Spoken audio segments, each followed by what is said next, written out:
Somme's Point, a fishing village on the northeasternmost tip of the realm, wedged in between the open ocean and the mist-covered mountain range. Somme's Point is a small trade hub using ships to ferry local produce to the larger city of Gafreda to the south. The village itself is far better defended with its limited land access, but frequently traders on the road experience banditry or run-ins with goblins, orcs, and kobolds looking to rob full carts and wagons.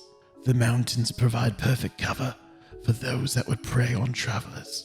Nobody knows why the village is called Somme's Point. Local folklore suggests Somme was a great pirate lord that once claimed the land for his pirate crew, fighting against the realm for so long that a town was established and built up. Though nobody can claim it as true, it is the most popular story. Being so close to the mist, the villagers claim to hear haunting songs on the seas when the wind is strong.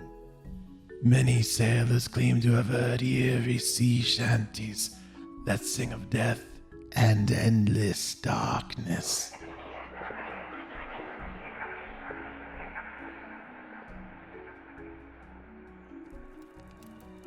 One step forward, 2 steps back. I've learned so much and yet so little. My companions are interesting. I'll be honest, I'm relieved I'm not alone, but I would give my left arm to have Hera and Ben back by my side right now. Arias is at Somme's Point. He's threatened the future of another child in an attempt to convince us to go back into the mists to test a theory for him at the tomb of one Eldarin Greymane. None of us are particularly keen to go back into that treacherous hellscape, and I have no reason to believe his word, much less do his bidding. He seeks this child of darkness, a child of strength. I presume strength to control the demon Arias offers. I've spent a long time trying to bury those parts of myself. The cold that bites at my soul. And the part of me that wants it to. But maybe... can I trust myself? We'll help Will seek his vengeance in Somme's Point and see if there truly is a child in danger. But we must be careful. Arias wields devastating power. We might not survive another encounter with him. He doesn't seem to know it, but we only survived last time through sheer luck. We might not be so lucky next time. We might not be so lucky next time.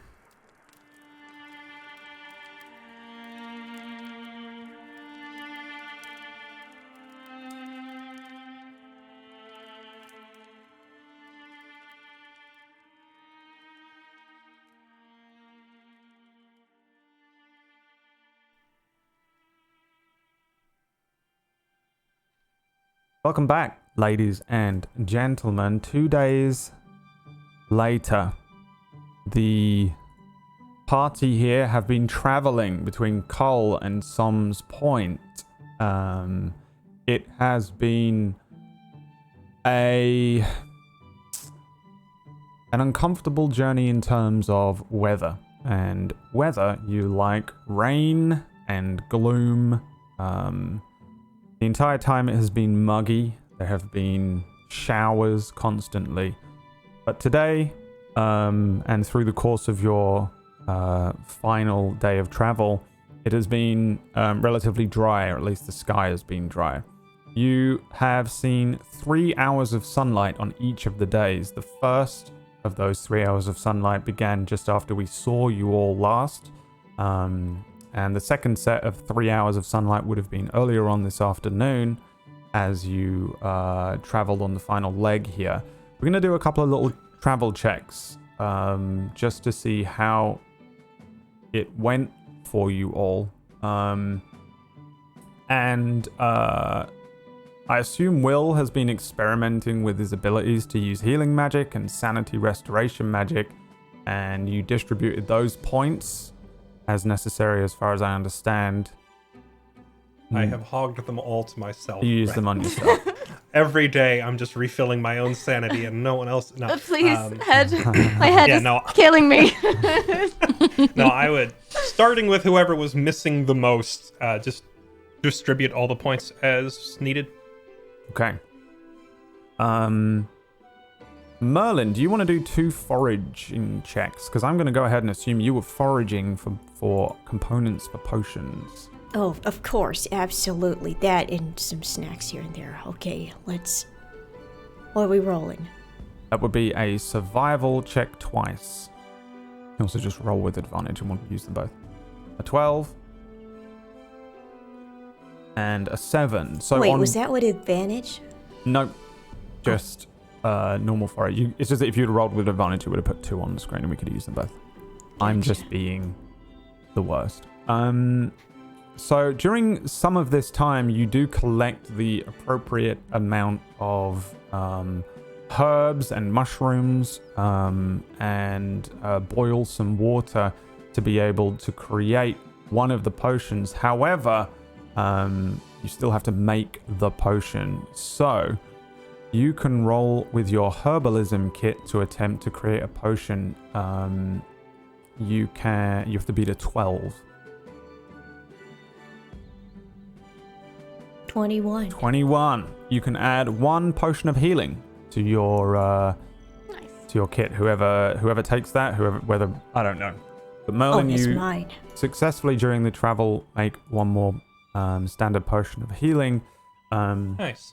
And then the rest of the travel is pretty simplistic. I think you were planning on staying off of the road. You were planning on maneuvering through the north here towards the kind of village of Somme's Point without bringing any attention to yourself should you see anyone on the road. So if everyone else gives me survival check and a perception check,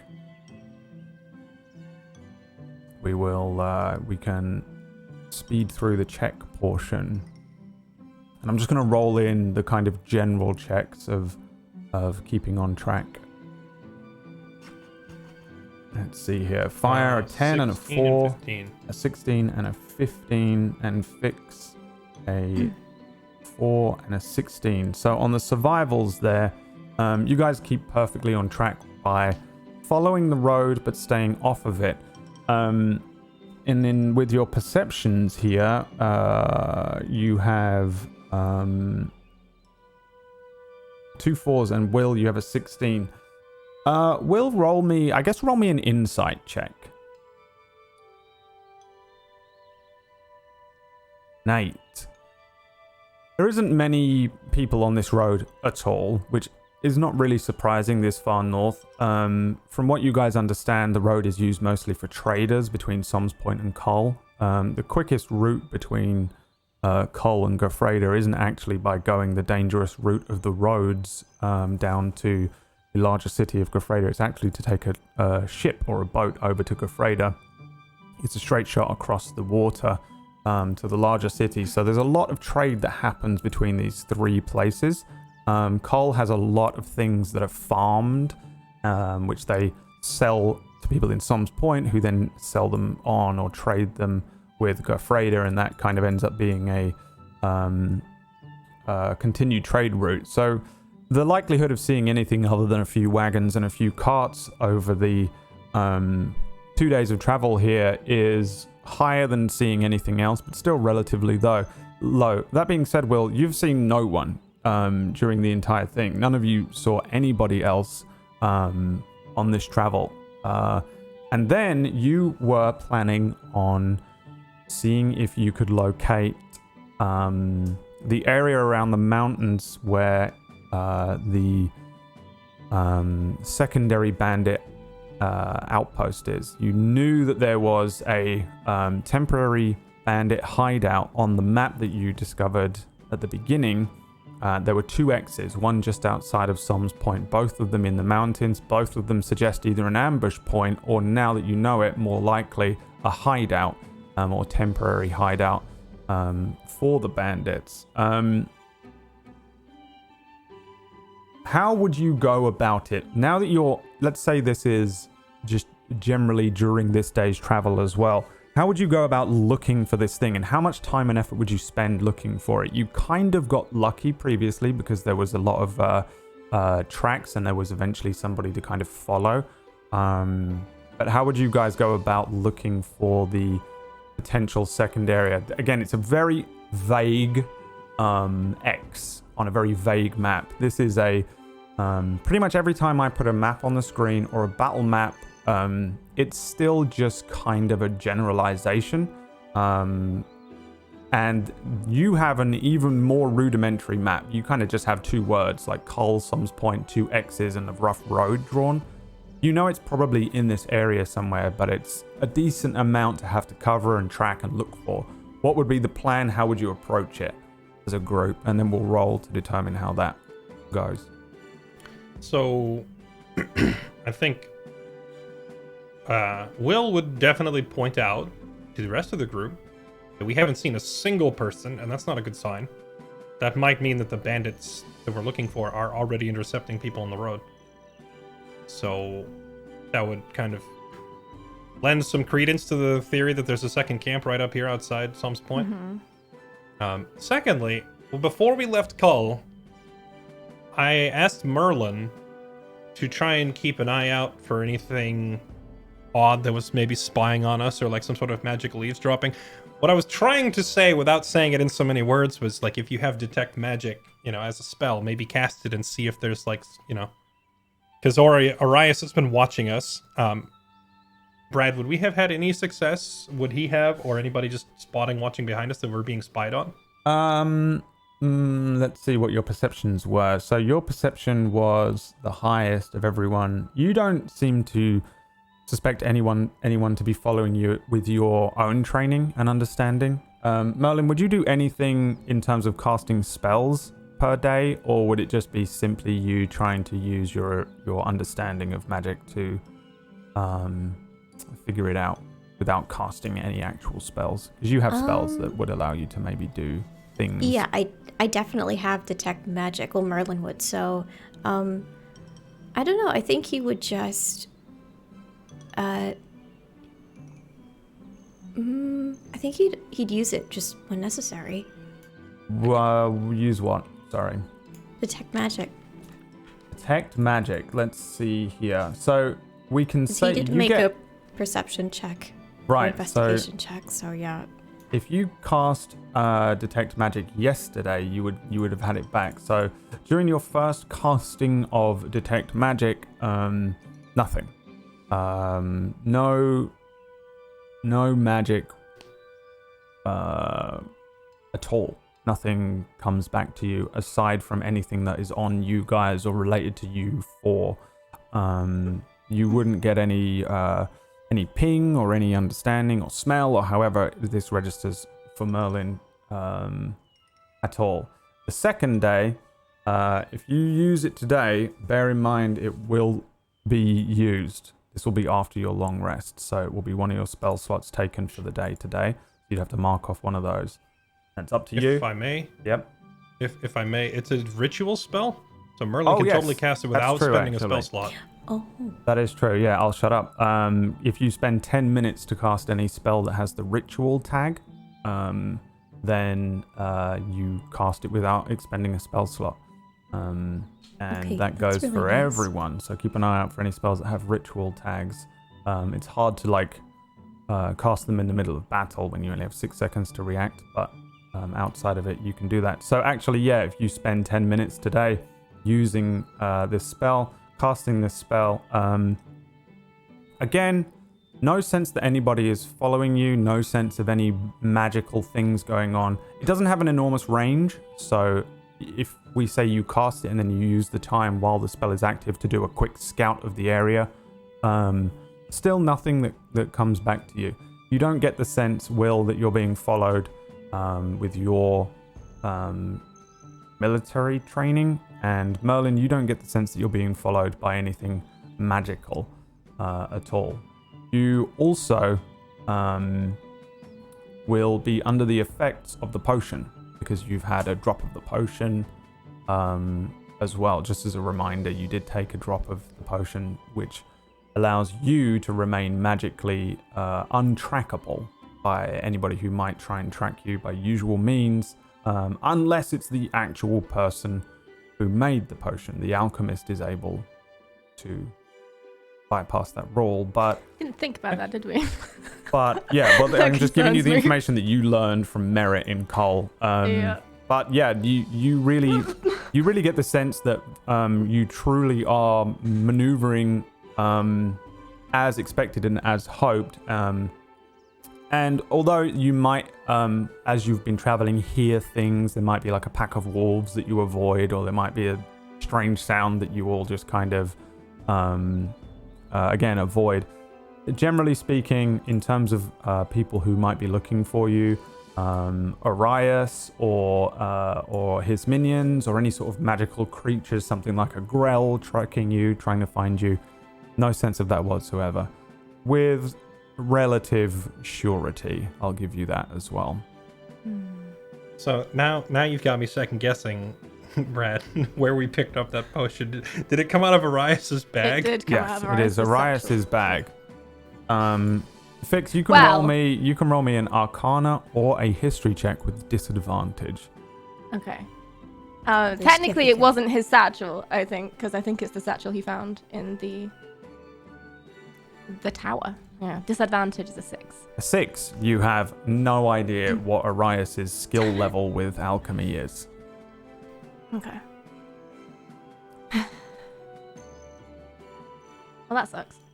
So, yeah, in order to answer your question, you don't feel like you're being tracked, truly. Yeah, so what was the next part of the plan and on how you were going to approach, at least trying to find this bandit hideout? I would be looking for any, I suppose, like drag marks and stuff off the path, anything that looks like unusual in the grasses or anything that looks recently disturbed. Okay. What about Right, vague. the others? I would probably play to Will's strengths, which in this case would be looking for signs of a scuffle or a battlefield. So checking for signs where bodies were dragged away off the street, looking for broken fragments of wagon wheels, splinters off of shields, that sort of stuff. Okay. Although, truthfully, that would only be there if people fought back. So I guess I'd also be looking for dropped possessions or signs that somebody was grabbed or mugged. Okay. Fire and Merlin, would you be doing anything to add? Yes, absolutely. I'm Okay. going to be using my strengths too. I'm going to be talking to the small animals all about maybe they got the latest scoop and the hot gossip. Okay. And Fire? Fire would be using her roguiness to see if there was any evidence of people hiding, any noises, like maybe there's someone around. That sounds like a perception check from you, a survival check from Fix, an investigation check from Will, and a animal handling check from Merlin. I'd also be sending Vita out as well to like scout. And a perception check from Vita, which is wisdom. Do you want me to add perception? Because we're probably going to be using it a bunch. Okay. I mean, We'll do it's up it. to you. Let's see. Merlin, on a 9, the animals here are not like the animals from your forest, where you've spent a lot of time. Why? You don't know. But they seem to be bitter and annoyed. And whenever you have tried to speak with them, and this has happened before, they just kind of feel like you get the sense that you're just disturbing them, and they're getting annoyed with people talking to them, and they're not used to it. While these animals they're not like attacking you or anything, they're kind of just unhelpful. You know, you might interact with a squirrel that's looking for food, particularly thin-looking thing compared to some of the maybe more plump-looking squirrels of the thick forestry down by the iris tree. These squirrels, you're like, hey, have you seen anyone? And they're immediately turning around and being like, hey, shut the fuck up. And then they run away. I'm walking here. And they're off. And you're just taken aback. She ended up in Brooklyn of all places. The animals here are the Brooklyn of animals. And you're like having to the strange ways in which you might find you would want to deal with the animals in the north here is a little different, and your approach to them has to maybe change in the future, and you're struggling to kind of maintain that usual back and forth that you might have with the animals down by the iris tree. Generally speaking, they've been unhelpful and have not provided you with any information. Let's see. Will, on a 10, the investigation check.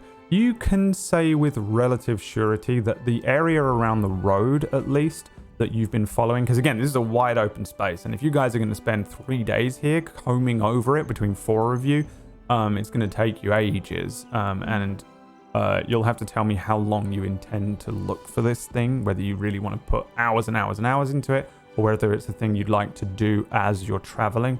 But we'll say for now, as you're traveling, you are pretty sure, well, there hasn't been any sort of combat here.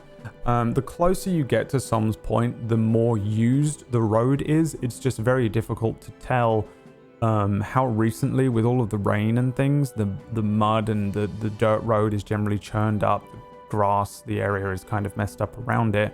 There isn't a lot of evidence of any sort of scuffle, any sort of skirmish. You don't find any things that have been dropped or anything like that. It doesn't seem to you that the area in your approach, now that you're relatively sure you're coming close to Somme's Point, shows any signs of specifically what you were looking for. And Fix, you were looking to track more naturally, look for things like flattened grass and areas where people might have been camped out or sat recently, things like that. How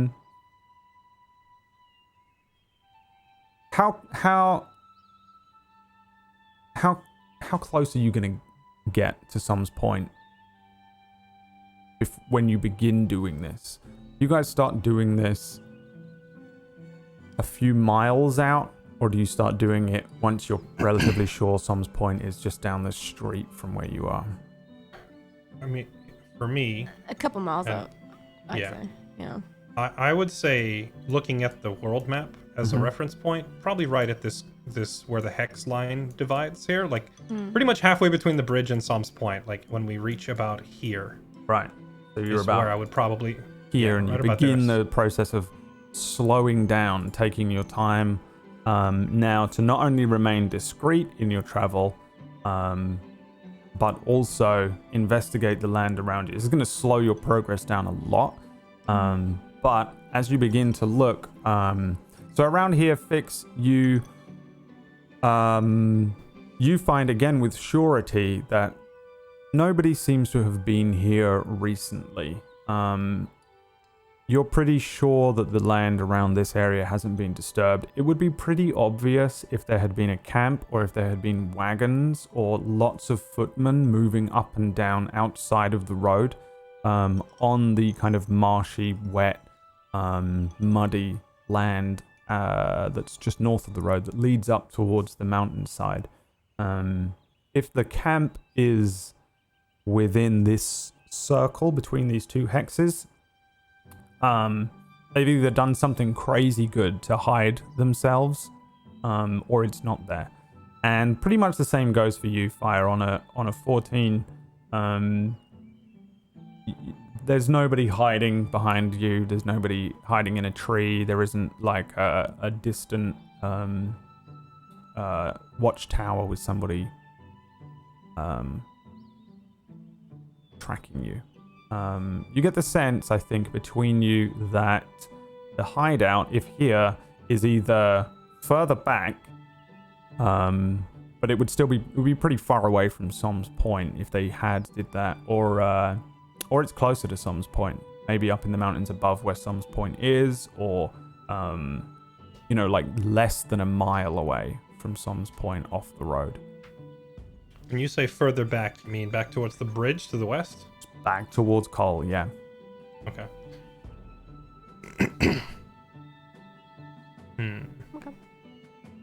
Doesn't seem What to do you be guys- here. Again, though, it takes you a long time to comb the area and also remain safe just in case something does happen. But after doing this, spending a few hours here, moving forward but less speedily, you're pretty sure that there is no hideout here unless you then venture further into the north and basically move almost a hex up and start looking around in the mountainside.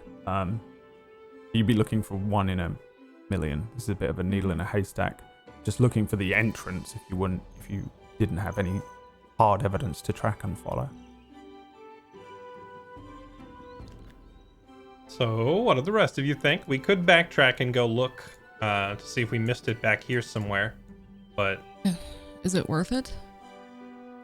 I don't know. I mean, think about last time we went to investigate it. We found Carmen's body. We got Vita. We got a whole bunch of backstory clues. So Yeah, when you say it like that, I don't think I want to find it. Yeah, no, it was kind of bad. I think a little bit traumatic in a lot of ways. Mm. And scary, dangerous. not knowing about it doesn't just make it go away. All right. Wait, I was just speaking as me, the player. Did this turn in character all of a sudden? This is in character. This is in character now. Of course it is, Oh, Will. in that case, I'm Will speaking would have been a directly to little Will. more. He wouldn't have phrased it. It's a nice meta blend to make up for the Yeah. general conversation throughout the day. Yeah. This has always been my Oh. rule about meta as well. Like, I don't mind a tiny bit of meta to make up for the fact that you guys are not actually actively living in this world and you Oh, miss. I am I'm actively fine. living in this I'm- world, Brad. Oh, I know you I'm are, but totally not fine everyone. with role playing out a conversation. We just haven't done that at all up till now. So it's Yeah. like in this episode, I thought we were so just at- chatting about what we're gonna do. At some point, you do have this discussion whether you should go back, whether you should continue even looking for this hideout or push on to Somme's Point. And the general consensus is Push on to Sam's point. Mm-hmm. Yeah, I agree. Push on. Yeah, I agree. I ain't getting any information from my furry friends here. I had a snail scream at me saying, I'm walking here. What kind of accent is that anyway? I mean, I feel like I don't know. I'm torn because I feel like the last time we took the detour into the mountains, we found a lot, like lots of info, picked up, Fix's pet, found a lot of critical details, but And also got trapped on a detour that ended us right back where we started. yeah, there was downsides to it too. My vote goes to moving forward. Yeah. Mm-hmm. Yeah, let's do it. I Let's agree. push forward. so. With the plan to move forward, are you bowling up on the road, just kind of walking along, continuing with your discreet approach to Somme's Point, or continuing with your discreet approach plus investigating the area? Now, you've probably got about a mile left to Somme's Point. We will say that it's about 9:30, 10 p.m. I would say my plan of action would be to hug the north side of the road close to the mountains. So if there is a path leading up into the mountains that would have been obvious or whatever, we can at least look for footprints and such on our way into the city, like leading mostly close up to it. Okay. So, remain discreet. Use the same tactics you've been using up to this point. Stick to the northern side in case something comes up and you're able to spot it. Yeah, well, I mean, if they've gone up into the mountains north of us, I figure staying near the base of the mountain would give us the best chance of spotting footprints or whatever. Yes. The night around you is a particularly dark evening, with the moonlight and stars providing almost nothing to help you with light. You push on. So, one last set of rolls. First, I think everyone roll me a stealth check.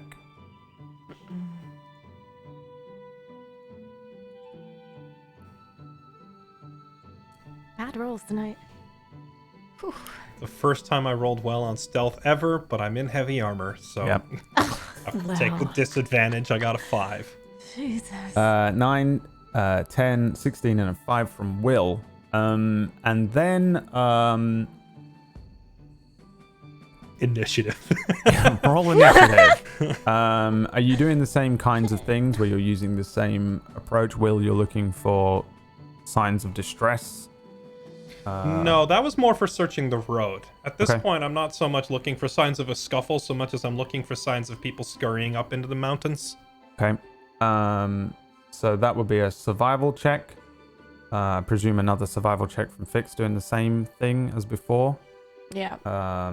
Merlin, are you re-attempting to look for animals, or are you going to use some other... I'm gonna try and find maybe some ingredients for potion making. Okay, you can forage. And then... And Vita will be up. Give me Kind of a... high up, actually, trying to get a vantage point. Yep, give me a perception check from Vita, and then I guess a perception from Fire. Presumably. Oof, Fire.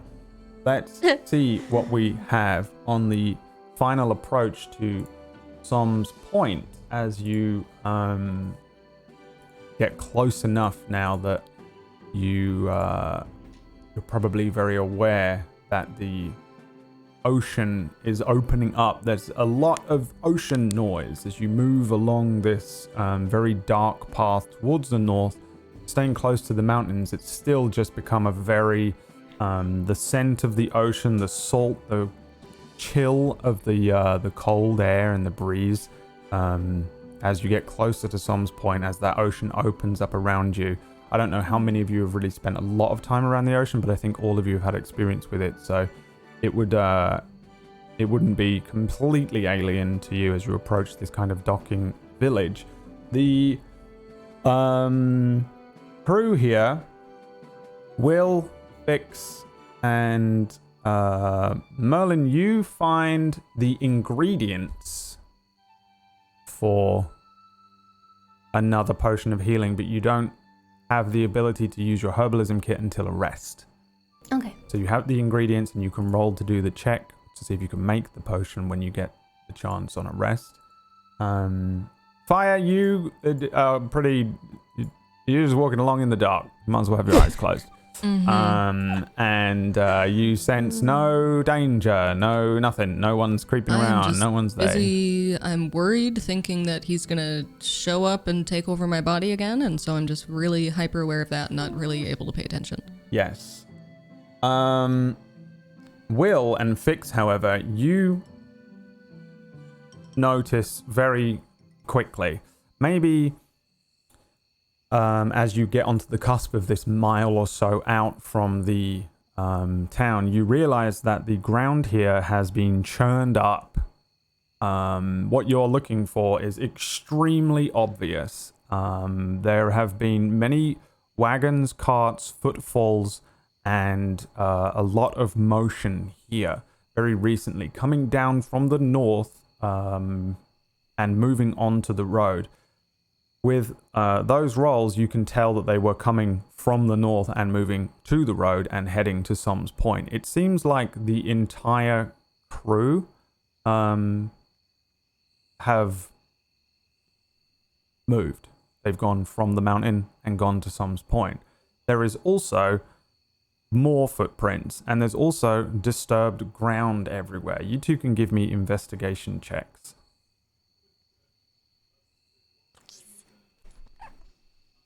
8 and a 12. Fix, you find a lot of this disturbed ground. You find some bits and pieces, old bits of brass and strange like chain links, things like that, broken bits of old armor, leather straps and stuff. There's just a bunch of litter and things as you guys follow this trail for a while. Will, as you're moving along, you get the dawning realization that this is the same kind of disruption to the ground that you experienced when you first met Arias way back at the beginning of our campaign, as he was summoning things up from the ground.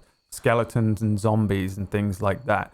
The ground here has been disturbed. As you move off of the road, move closer, maybe moving north towards where the hideout might have been, you can see that there's been just tons of disturbed earth. Like they were storing people here, finding dead bodies, burying them, only to be resurrected later on. A small militia of skeletons, zombies, and then bolstered by the bandits seem to have rallied here maybe today, maybe last night, very recently, and then moved south to the road and headed towards Somme's Point. You and Fix can give me perception checks. I don't want to. I wish not to perceive.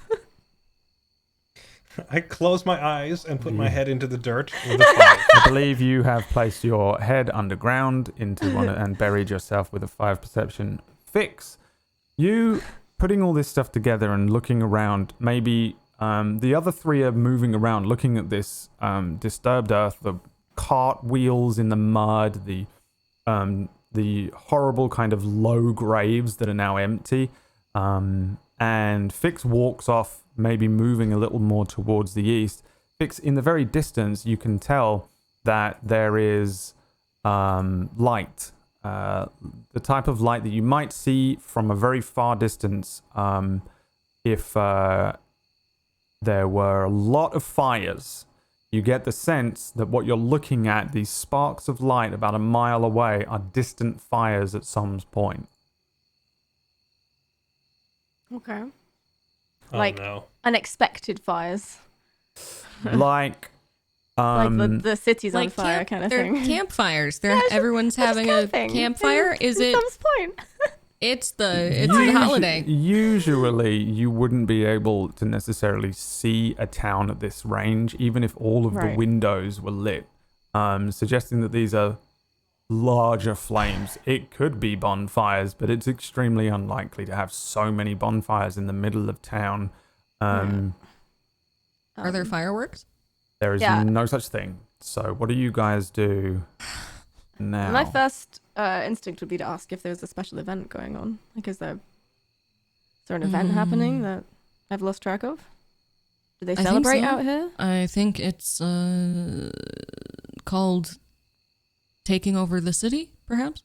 Pillaging? I think I just don't want that to be true. I could be wrong. Why would We were too late. would they destroy Somme's Point? What do they benefit from? Is this your bandits? Is this what they do? Are they just going to destroy everything? This is what happened to Grant's Refuge. Arrived with overwhelming force. Burnt. No survivors. What were they doing in Grant's Refuge? You heard them yourself. They were looking for tiefling children.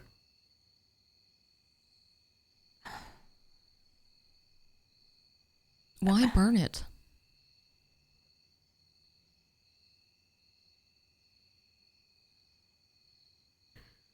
Remember the dwarves in the cave? He said that one of them said that they did this to cover their tracks.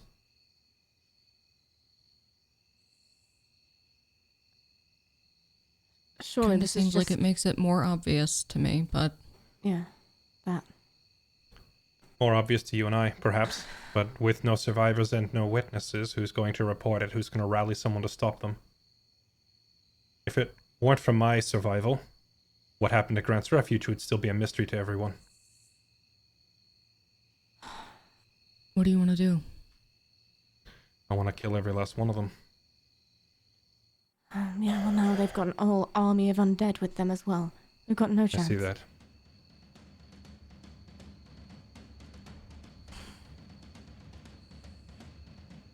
I didn't believe him when he said there was a child here. I still don't think there was anything here to start with. I think he wanted us here when this happened. That's what I think. If we hadn't spent all that time looking for their camp, maybe we'd have got here sooner. But then if we'd got here sooner, we'd have just been confronted by an army of undead, so... We'd be dead. I think that's what he wanted. I don't think there could be was any wrong. stopping this. That's why I wanted to get here before they did, to warn the city, rally their people, man the walls. This place was well defended.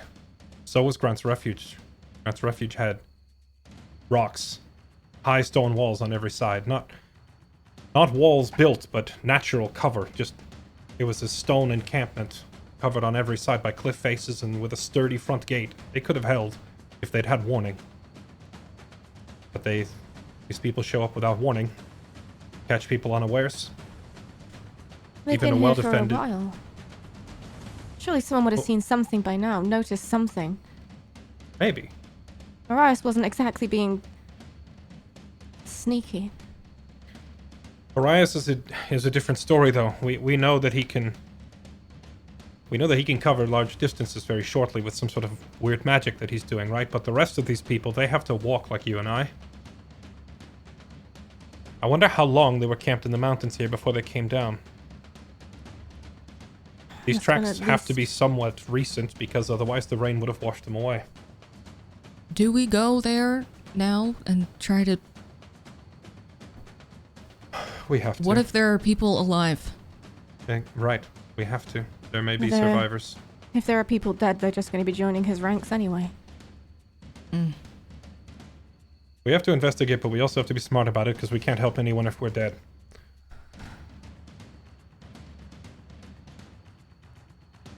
Circle around to the south end, perhaps. Come in through the piers on the backside of the city if we hug the water. We should just turn and leave. I can't do that. Or There are might we still better be off... survivors in there. Are we better off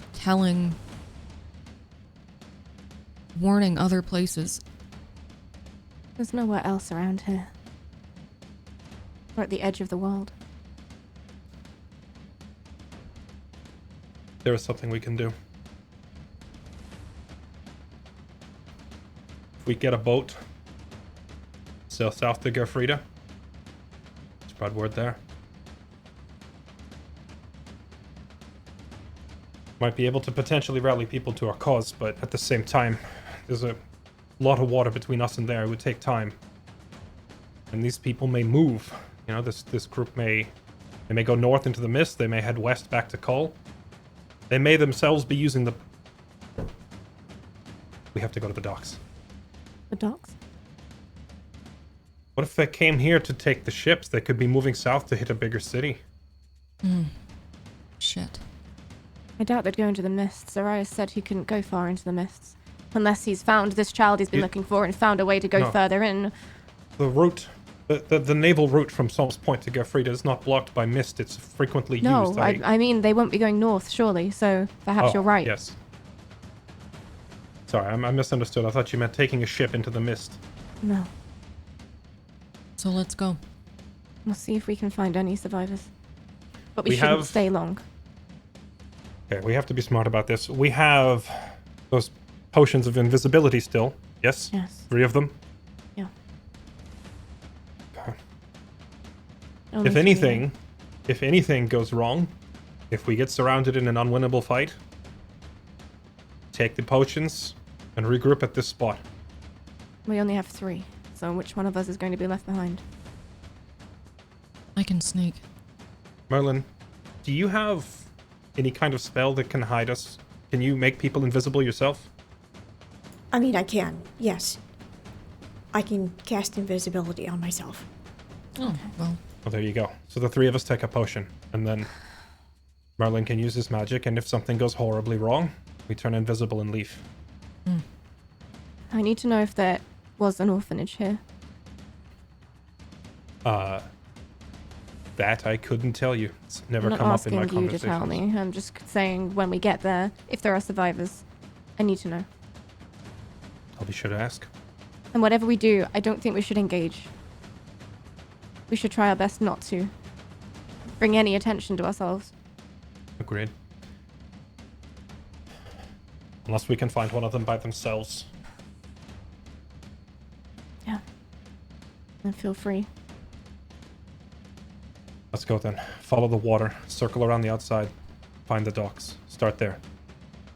Okay, so the first plan, I assume, is to do your best to remain unseen in the approach. So everyone give me stealth checks. I am contemplating taking my armor off. Which, if we get into a fight, will be horrific because I will get decimated in combat without armor. But it would definitely increase the odds of being able to sneak in there. Would I also have to make a stealth check for my invisibility cast? Not if you're Is it casting it constant? this Yeah, early, but okay. it only lasts a certain amount of time. Okay. So both the invisibility potions and the invisibility spell, I think, I want to say, are an hour.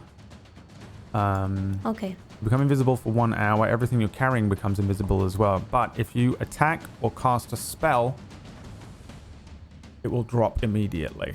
The spell invisibility, I think, is basically the same. Let me double check. That's true. It does last a whole hour. Maybe we should just drink them now going in. It's concentration for an hour, so you can't be hit by damage. Or if you do, you'll have to make a con check in order to hold the spell up. But it's the same thing, 1 hour. How are we supposed to help people if we're invisible? They'll just be terrified. Yeah, I don't imagine being invisible and running up to a child and come with me. There's no Grab my penalty invisible for arm. taking the potion in front of someone, right? They're not gonna like be able to track us if they see us taking it or Yeah, anything. but at that point, our cover's already blown. You think we're gonna walk up to Arias' men, chug an invisibility potion, and oh, never mind, they're gone. And like, if at least if we took it now, we wouldn't have to blow our cover immediately. I thought this was a last resort. Right, it was, and I'm saying maybe we should reconsider the last resort. It could be a good entrance instead. I just worry that we'll need to help somebody, or what if there are survivors in danger and we can't help them because we don't want to break our cover? Like, Fix. There is no solution here that is going to address every problem. So, find the lesser of two evils. It's, we're not going to come up with a plan that covers every possible angle. It's not doable. Whatever we do, we have to do it now. Alright, save them as an emergency escape. Fine, let's just go in there. I cannot move quietly dressed like this, and I'm kind of worried taking my armor off could end very, very badly if I actually have to fight someone. Yeah, I wouldn't take it off. I will stand further back. I'll lag behind so can that my sneak noise ahead. doesn't... Right, I don't want my noise to give you away. Perhaps Fire take point, Vix and Merlin in the middle, and I will follow up as a rear guard, make sure no one comes in behind us. I can send Vita out front as well. Excellent. Alright, let's do it. Okay. Alright, there is my disadvantaged stealth roll, Brad. Another 5. And one from Merlin as well, please. We have a 19 from Five. Fire, a 13 from Fix, and 2 5s. One from Will, one from Merlin. The Does sneaking... Vita need to sneak? Not if Vita is in sort of ash form. Yeah, I can still see through them when they're in ash form, can't I? Yes. Okay, cool. No problem. So Vita is just going to be hidden amongst the darkness. I think you don't really need to roll stealth. So you guys begin your approach, and the way Somme's Point is laid out is awkward. It sits at the very edge of the peninsula. There is a southern gate. The road actually sticks to the edge of the water. So if you're following via the southernmost edge, you're inevitably going to be following the road that leads up to the main gate of the city. As you get closer and closer and closer, this becomes very apparent. Also, it becomes even more apparent that the city is under siege. You get closer, you can make out this gate. You can see from a particular vantage point, I think Fire and Fix and Merlin heading up a little quicker or moving a little further ahead, that there is the siege is still active, that things are still happening. There is even a scuffle at the very gate. Where this becomes an awkward landscape for you is the fact that there is a wall that runs around, a very simple but stone outer wall that moves around Somme's Point. It connects into the mountain range to the top, meaning that there really is only one usual way in, this southern gate. The docks are on the furthest eastern side, but it's very hard to make out from here. With this wall and the mountain range, there's not much of a vantage point. As you do get closer to this city and the gate, I think Fire, you first, or maybe you alone, depending on how you take this information and head back, will see that there are guards at the gate here. They're being attacked and accosted by undead, these skeletons and zombies. There's quite a few of them roaming around the edges. It wouldn't be hard to avoid the random stragglers that are on the road for you guys. But there's an active fight happening at the gate. There are guards fighting with these undead. You can also see that the gate appears to be damaged. The portcullis is at a strange angle, as if some damage has been dealt to the chain that was holding one side of it, and clearly they were unable to close this thing correctly. Most of the wall remains somewhat intact. However, there's clearly the majority of the force inside of the town already, somehow. It looks to you, I think, as if this attack began from inside the gate, and then maybe more of the undead came in afterwards. The walls don't appear to be damaged, but they are pretty hard to scale. While you can see this small group of fighters remaining to do battle with the undead, the chaos inside seems to be far greater. There are buildings aflame. You can hear people screaming. There's still the sounds of combat and a cacophony that floats over the air, getting louder and louder for each of you as you approach. I think probably Fire at this point, you find yourself faced with two real options. Assault the gate, support the guards, which will allow you to simply walk on into the city, or sneak around and attempt to find an alternate route in. That's your information to bring back to the others, and you can kind of download that on them if you want. But you guys haven't been spotted despite your terrible rolls. You do find yourselves outside of these walls. There is an active fight happening right now with these guards being overwhelmed by skeletons and things. What do you guys want to do?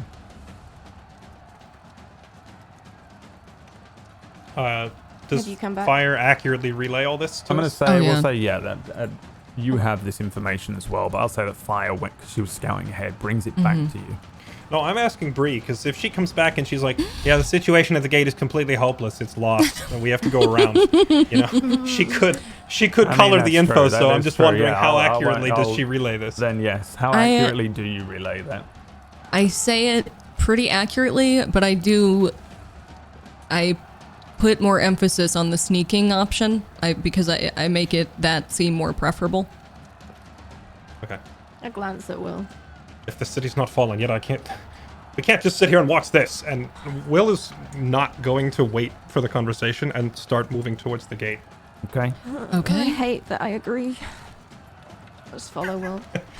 Heading in immediately to support the guards at the gate. Yeah. Before fully engaging, can I get a head count, like battlefield survey of men versus monsters? Like how many are there? Of course you can. And that is what the battle map is for.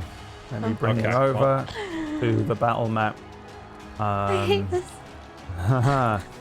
The stragglers, the remaining stragglers here, there is a bunch of undead at this gate. We'll say that you guys are kind of placed you here, but you were probably more likely over on this end here. While you are surveying the land, roll me some initiatives, please. I will roll for the zombies, the skeletons, and the guards as well. Nobody is aware that you are here right now. Most of the skeletons and zombies that are moving across this simple bridge towards the main southern gate of Somme's Point are shambling forwards, and the guards look like they've been at this for a little while and that they are slowly being overwhelmed. You also see bodies around you, the bodies of guards, skeletons, zombies, and members of the Leon Viperum, but not many.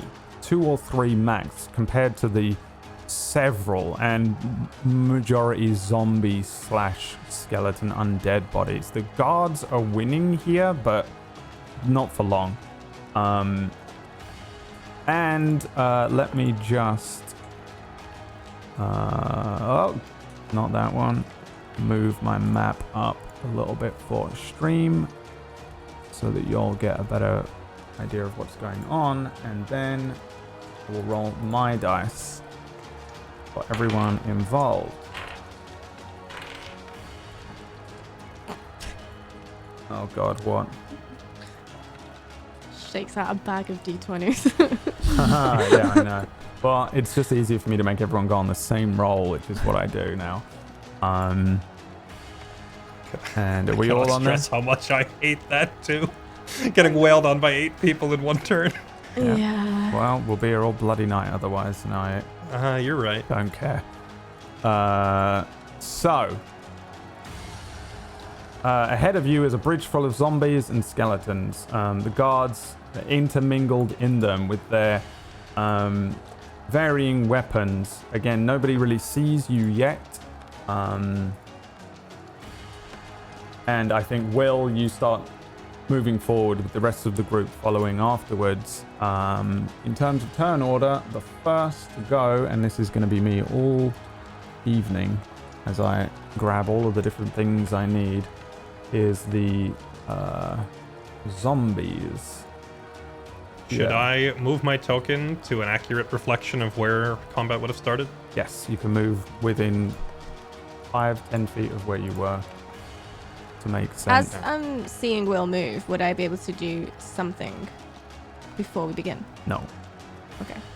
I mean, you can speak. You're saying No, I stay was within. gonna do an illusion. But no, you need to wait, I'm afraid. You're saying stay within 5 to 10 spaces of my current position, or like 5 to 10 ahead of the group? Wherever you are, place yourselves within 5 to 10 feet of each other. Okay, I would probably be like, I would have moved up here realistically to try and get a head count. Right here, I guess is close enough. There we go. Zombies. This one. First of all, this one's going to see if it knows you are there. Who was rolling what stealth checks? Who rolled a 5? Yes. So now this first zombie sniffs you out, Will, or hears you or something, and runs all the way up to here, but that's the end of the... Oh, that's a skeleton. This zombie runs all the way over to where you are, but that's the end of its turn. This one is going to rush over here and attempt to attack this guard. They slam into people, do zombies. On a 20, that's going to hit the guard. This guard is accosted by the zombie, dealing 6 bludgeoning damage to him. You see him surrounded. He's got there are 2 guards there. One of them dealing with one of the zombies, keeping the zombie at bay, the skeleton at bay with a spear. The other one, bringing his spear up to help, is suddenly hit from one side and pushed by a zombie. He stumbles backwards, this zombie slamming into him, causing him to fall. He finds his footing and brings his spear up in front of him. A look of abject fear in his eyes. I don't think these guards are like they haven't had to deal with too many zombies, you get the sense. The next zombie is going to try and bite our other guard over here with another attack, rushing forward. 6. This guard with a short parry, kind of using the back end of his spear to avoid being bitten by this zombie. The next zombie will be rushing forward to the guards closer to the gate. And on a 10, also misses his attack. This brings us to fire. The carnage on the bridge. Chaos. But what do you do? If I pop up, can I take a shot over the bridge, or is this wall higher? No, you can pop up. It would be like 5 feet nominal. Okay. I would like to pop up and try to get a shot on this boy, the skeleton closest to us. Yep. Go for it. Bloop. Bloop. 15. 15 is a hit. He doesn't know you're there, so you get sneak damage. Yay. Yay. How do you kill him? Oh, right through the eyeball. Head Yeah. explodes. Head explodes. The bones, as the head is this arrow launching forward, hits this zombie. The head launches off the other side of the bridge, falling down into the moat below, and the bones kind of crumble as it falls backwards. Nice. And I just sorry, was get- it this I just one, get back or you down. were aiming for this one? Which one? Sorry. The closer one. This one. All right. And yes, you still have movement.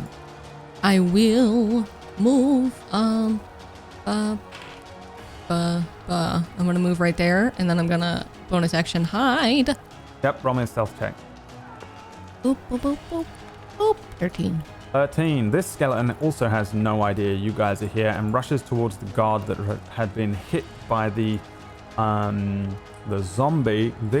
Now the skeletons are like old watch guards looking. They look like they have armor on. They might be previous bandits, but they're old looking. The zombies look like fresher corpses that Arias has found, or the bandits have dragged from wherever.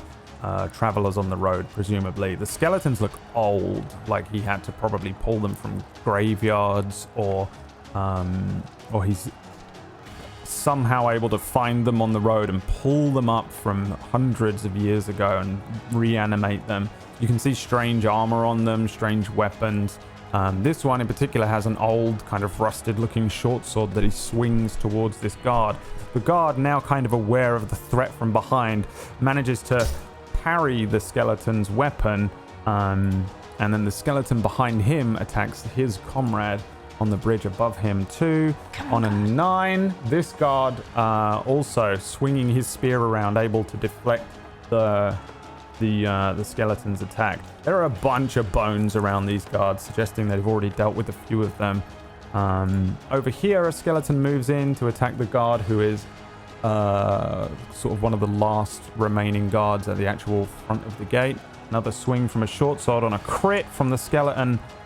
This skeleton rushes forward, a horrible as he brings this old, horrible, broken piece of a longsword straight up through this guard's chin and out through the top of his head. A brute force as this guard is hit. Is he okay? He's very dead. Oh no! The skeleton, remorseless, immediately turns his skeletal head towards the other guard, beginning to He'll be fine. move with the last of his movement a little bit. The guards retaliate. This guard, screaming, swings his spear towards the skeleton that had previously struck at his fellow watchman. Here on a 15, he's going to hit this skeleton and deal 2 piercing damage. Not much. Maybe just knocks an ear bone off of this thing. Some sort of scratch, as the skeleton retains some sort of strange animated memory from its combat days. The guard next to him will try and kill this zombie in front of him as well. Thrusting the spear forward, it hits the zombie, ripping a piece of flesh off of him, but doesn't seem to stop the zombie in any way. 2 guards now kind of bundling in on the zombie below them. A 20 and a 12, 2 hits. 6 piercing each. Not enough to take it down. The 2 of them just wailing on this zombie at the center of the bridge here. Not enough to kill it. You see them both thrust their spears forward, hitting this zombie in the chest, in the stomach. They pull the spear out and the zombie just keeps moving forward. Not used to their usual foes of bandits and rogues falling from such an attack. The guards will then one attacking the skeleton, one attacking the other skeleton. Below them a 21 and a 14, 2 hits. I think. Let me remind myself what the skeleton is. There he is. Yes. So one skeleton takes 2 piercing damage, and then another skeleton takes 2 piercing damage. Can you only do 2 piercing damage against skeletons? I don't know. Well, you've rolled 3 ones in a row for these guards, Brad. Yep. Jeez. Well, Rolls what ones is to the that? Why NPCs, is it that I roll 20s for the 20s for my enemies, but anything that's on your side? You're evil. You're I'm against sorry, us. I'm not against you. I'm extremely Yeah. neutral. As much as contrary to popular belief, I am actually Chaotic evil. You're starting Kind- to sound like Fix now. Bradley. I'm not evil. Bradley is on your side. GM Brad is extremely neutral, and if you die, you die. That brings us to you, Will. What are you doing? I am going to go... Can I walk past this torch thing here? Can I just push past it or push it over on my way by? You may. Like, okay. Yeah, I will do that. I will go 5, 10, and then I will take a swing at this zombie in front of me. Okay.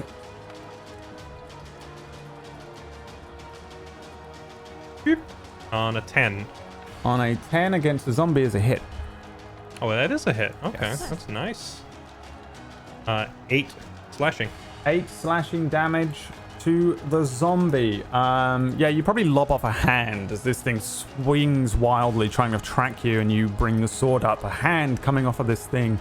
The kind of strange, jerky movement of this thing makes it difficult to determine where it's going and aim your sword perfectly for like head, leg, things like that. Kind of like a drunken boxer. But you manage to lob off a hand, reducing its ability to scratch and grab. What do you do next? I am fairly confident that the whole party behind me can handle one zombie. So I think I'm going to go 15, 20, 25, 30. I hear the sighing. Maybe not yeah, so leave us to confident. clean up your mess. Well, I more like run forward to tank the other 7 enemies. And I'll stay put. I'll stay put and end my turn. I'll engage No, this one go. and stay here. Trust your instincts. Go If for you it. want to go, you can go. Make the choice. Yeah. Go. Yeah, I'm going to keep moving. I'll run up here the rest of my distance. That was in Okay. character, by the way. Go. Yeah, the zombie's going to attempt to hit you on a 17.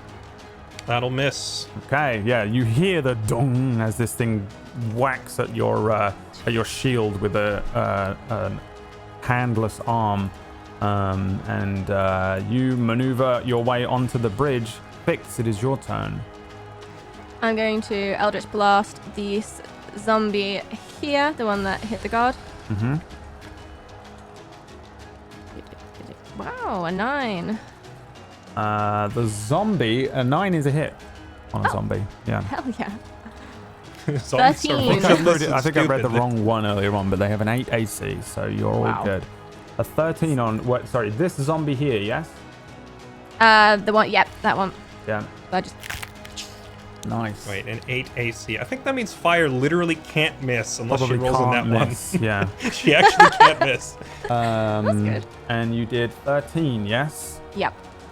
13, yeah. The Eldritch Blast comes in. These 2 guards kind of fighting back and forth with the zombies and the skeletons. The zombie behind them, you see this zombie kind of lift its head up. It comes in to bite on this this guard who's defending himself against the skeleton when his head explodes. The zombie, however, continues to wail, swing, scratch, kick, and slam. It's not actually dead, but its head exploded. The guards now looking shocked at one another kind of look, and they see you, Will, running up. Let me just roll a quick check. A natural 20 from the guard.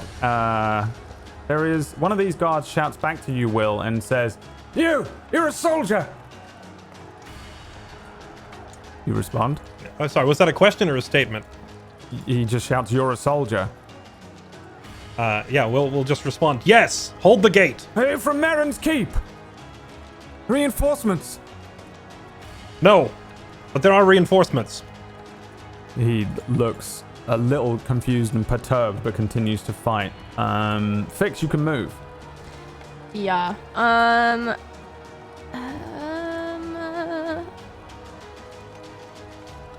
Yeah, I'm gonna move here. That's it.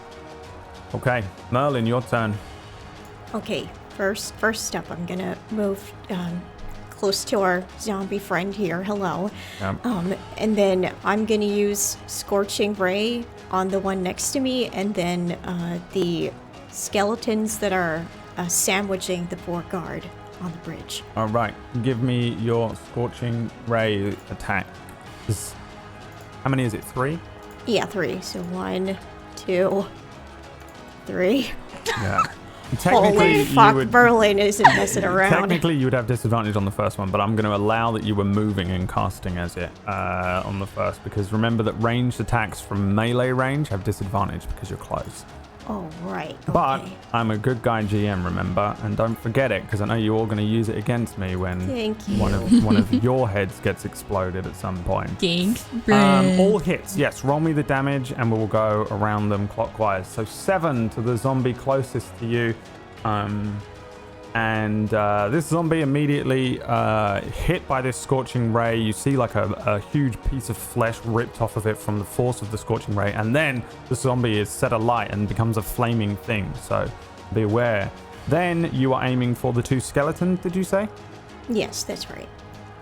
One skeleton, we'll say this one takes the 7, and this one takes the 8. The one on the left took the 7, the one on the right took the 8. 2 more Scorching Rays, these 2 spells, fire launching in. You see it hit these 2 skeletons one after the other. Bones and bits of old rotten armor flipping and twisting off of them as they're hit by these 2 spells. The guards, a look of relief over them as they suddenly realize that they have backup in the form of a wizard. But they continue to fight. And I presume that's the end of your turn, Merlin. Yeah. Zombie is going to try and hit you. Oh, no. 7 against your AC. No. I'm guessing you do a little forward roll out of the way. Some sort of... I did a barrel roll. A little barrel roll as this thing kind of flaming now rushes towards you in an attempt to bite at you. Misses.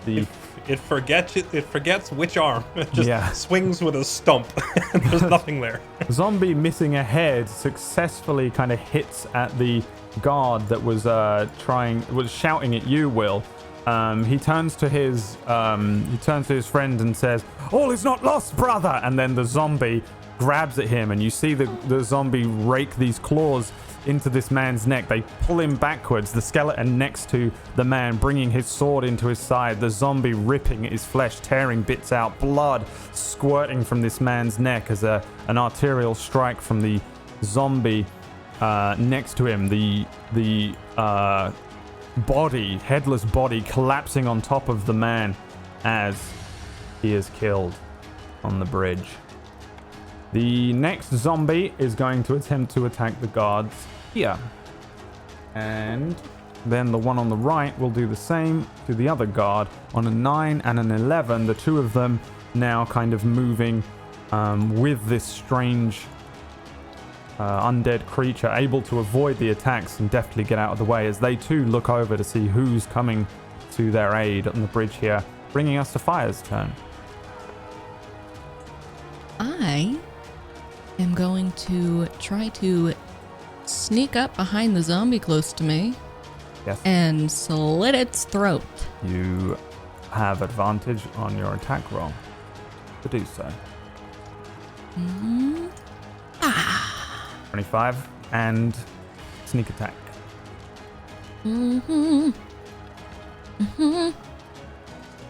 Well, you slit its throat. It doesn't really kill it. Let's see here. Yes. Okay. You slit its throat, and it falls down in front of you. I'm gonna roll the dice.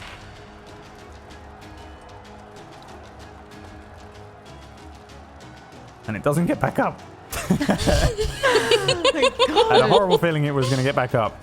It does not get back Best up. part of fighting zombies. You slit its throat, and this flaming thing kind of just crumples under the damage to its body, unable to really continue to do anything other than maybe like jerk around awkwardly on the ground. It's completely immobilized to the point where it's basically dead. I'll just look at Merlin and go, try to keep your distance from them. Right. And then I'll just sneak back into the bush and hide again. All right. Skeletons attacking now. 1, 2, 3 attacking on this. Oh no, 2 there. Attacking this one guard who was standing with the other guy. Is this the guard? No, that's the guard. This is skeleton. Skeleton 13 and 17. 1 hit. 1 skeleton coming in. The guard parries the sword away, and then a second sword brought forward slices this guard's side. 5 damage to the guard. What else do we got? 1 other skeleton up at the top. Gonna try and swing at the southernmost guard. No, the northernmost guard. Ooh, on a 20, that's a hit. Not a natural 20, though. He takes 4 damage. Another skeleton. Swinging a sword. An old rusted sword covered now in the blood of his comrade. And the guard will retaliate. Boom. 16, a hit on the skeleton. To the tune of 4 damage to the one right up by the gate. The guard fighting the zombie will attack the zombie there. An 8 is a miss. No, it's a hit, isn't it? Yes. Oh no, he's fighting the skeleton. The guard fighting the zombie. A 17 will be a hit. Come on. To the tune of 2 damage. We're so proud Again. of the little guys. Get 'em, boys. Yeah. 2 attacks coming in on the zombie with the 2 guards here. 17 and an 8. 1 hit, 1 miss. 4 damage to that zombie. Up. And then this guard who's surrounded at the center of the bridge swings wildly. I guess he's probably going to try and kill the zombie that killed his friend. So let's go with that. An 18 is a hit. 4 piercing damage. He stabs at the body of this zombie, which is kind of collapsed over his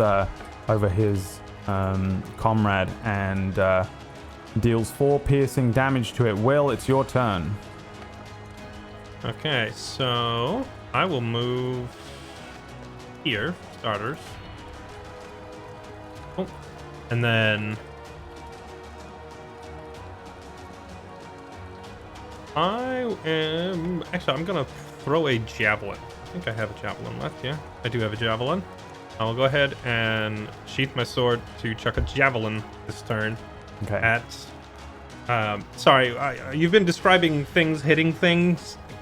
Whichever of these 3 creatures in front of me has been already hit the most. Who is this guard fighting? The zombie is the most hurt-looking thing. The skeleton... Well, the zombie and the skeleton closest to you are about equal. Okay, I will chuck a javelin at the skeleton. Okay, Because I think skeletons actually stay dead when you hit them. that is right. Oof. I However, rolled a 2. you have to hit them. A javelin flies in. The skeleton is wearing a shield, like a buckler on its arm. It doesn't appear to be using it. It's just kind of wildly spinning its arm around. But this javelin hits the buckler, sending it just slightly off. The skeleton kind of stumbles one way under the force of it, but it doesn't actually deal any direct damage to the skeleton. The javelin kind of trailing off to one side. And presume that's the end of your turn. Yeah, I don't have a whole lot I can do here in terms of bonus actions, so I'll just have to end it there. Okay, brings us to Fix. Brad, I have a separate set of dice purely for this campaign. It's my Mistlight dice. They only have 1s through 5s on them, and then I just rolled those every time. I can tell. Okay. Fix, your turn. Yep, I'm gonna run up to the bridge, and then I'm gonna Eldritch Blast. Seeing that my blast didn't kill the zombie the first time, I'm gonna try again. Okay. That'll be an 8. No, 24. That'll Yes. do it. 11 11. damage. Yeah. We trade dice. The Yes. the zombie is hit by this second thing. It's kind of roiling around it. It's trying to find its footing, its headless thing. And then this Eldritch Blast just hits it dead through the spine, exploding the rotten flesh across the bridge. The thing falls down, unable to continue to move. Oh, yes. Absolutely unable to continue to move. I don't think I could have rolled enough for it to come back. So, okay. That's mine. Your turn. Merlin's turn.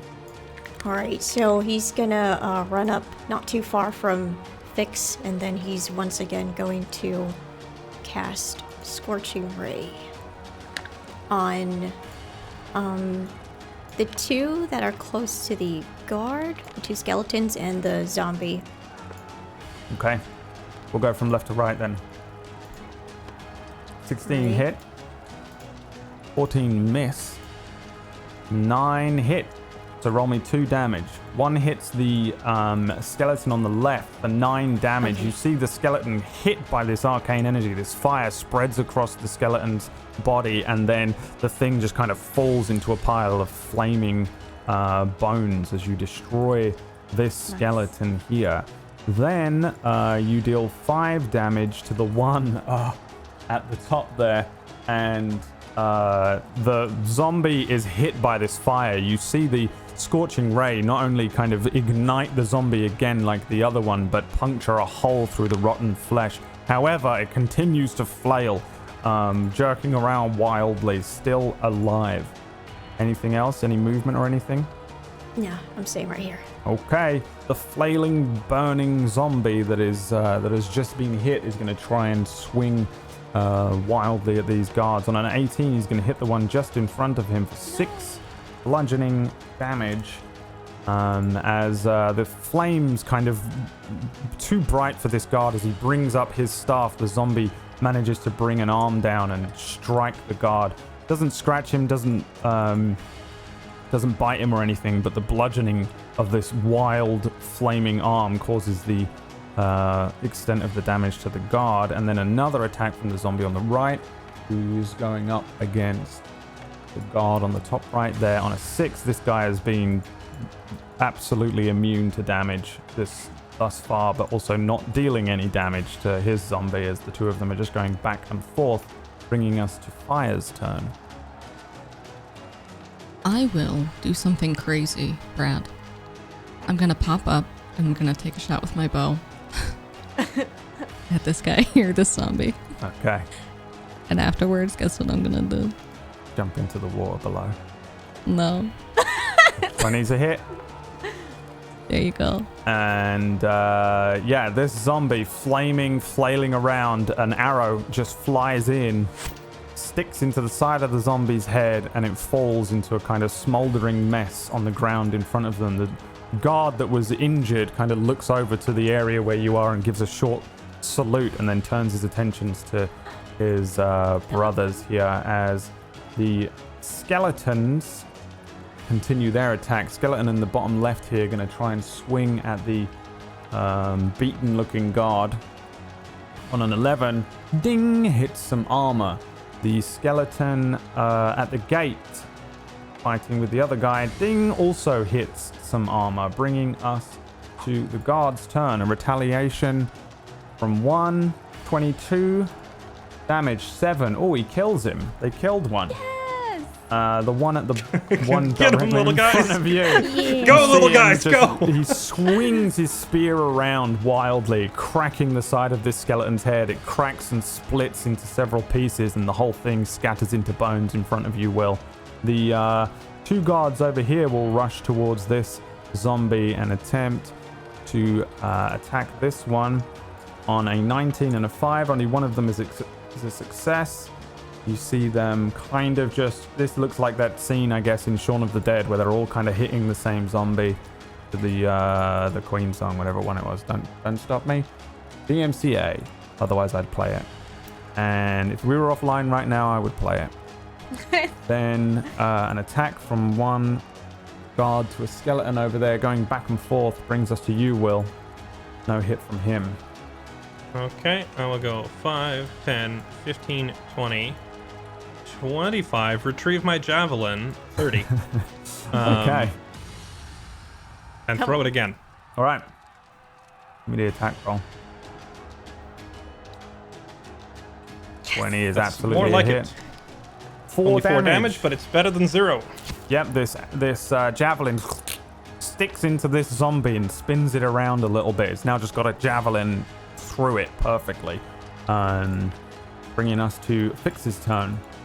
I run straight after Will and Eldritch Blast, the same one that he just tried to attack. Okay. Do it. Nat 20. Yes. Give me all the damage. You need to do 13. Horrific. 10. You fire off an Eldritch Blast and just make a hole in the center of, like a cartoonish hole through the stomach of this zombie. Its spine still intact, kind of allows it to remain standing, but it's seriously beaten up as we come to Merlin's turn. Yeah, I'm gonna start rushing as well a little bit more to get a little closer, and I'm going to cast Magic Missile on twice on the zombie and once on the skeleton. Okay, they all hit, so give me the attacks. 2! Oh, wait, you did twice on the zombie, didn't you? So that's enough to kill twice it. on the Yes, zombie. 2 Okay. magic missiles come in Okay. and kill this zombie. These arcane strikes coming down, and the zombie kind of being hit, spun around, and then falls to the ground, unmoving. I'm gonna roll one thing here to see if he gets back up. It is Stay down. it is not enough. Or can I not count? No, it is not enough. And then you did 4 damage to the skeleton. You remove an entire arm from this skeleton. It's bringing its sword arm up, and then the magic missile takes the bone from the elbow, and you see the sword arm swing off as it just misses this guard. The zombies are all dead, so that brings us to fire. One skeleton left right up by the gate. Guess You got what this. I'm gonna do, Brad. Throw a dagger. Style points. Can I even? You can throw daggers, but I don't think you've got the range. No, I was gonna ask if I Not can even hit close. it. Is that zombie on the ground? So I could, if I shoot, I can hit the skeleton. What do you mean if the zombie's on the ground? Can you shoot and hit the skeleton? Because if I shoot from where I am, can I hit? Line of sight. Yeah, this boy. Oh yeah, there is no line of sight with people. I don't apply line of sight to people. That's a natural Another nat 27. 20. Beautiful. And yeah, the final skeleton is hit by an invisible arrow from somewhere. Well, not an invisible arrow, but an arrow from an invisible archer in the bushes. The final zombie is hit, breaks into bones and skeletal bits. The area around the bridge and just inside of the bridge is cleared, and the guards, some of them injured, a couple of them not, look suddenly over towards you, their arms brought up with their spears shaking towards where you are. And that is where we're going to go to our break for the evening. You are successful in this combat, but it is just the beginning. We shall return after a short break as the siege of Somme's Point continues. Thank you so much for watching. We'll be back in a few minutes. Go grab yourselves a drink because we're nowhere near done. Thanks for watching.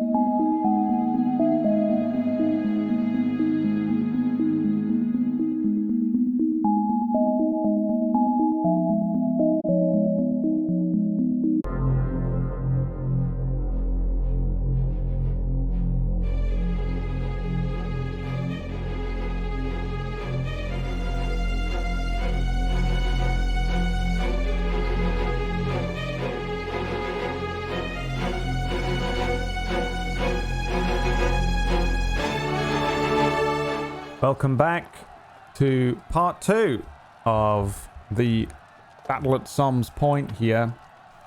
You guys successfully defeated the undead that are around the gate here. However, the siege continues. You can see that there is flames, fire. You can hear the sounds of combat, fighting, screaming of the villagers from the gates beyond. However, in front of you, you find the remaining guards as they rally together to check each other over. They look forlorn at their fallen comrades, but they stand in front of this gate, which on the map is closed, but is actually open and broken clearly in some way.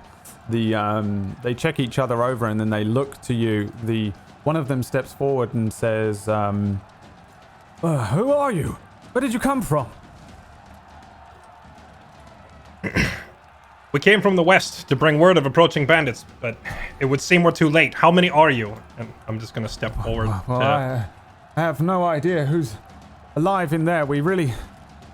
Should we stay here and guard the gate, or do you think we should move? Are there you said there's a bunch of bodies on the bridge. Are there bows? Like long bows and short bows and such? Yes.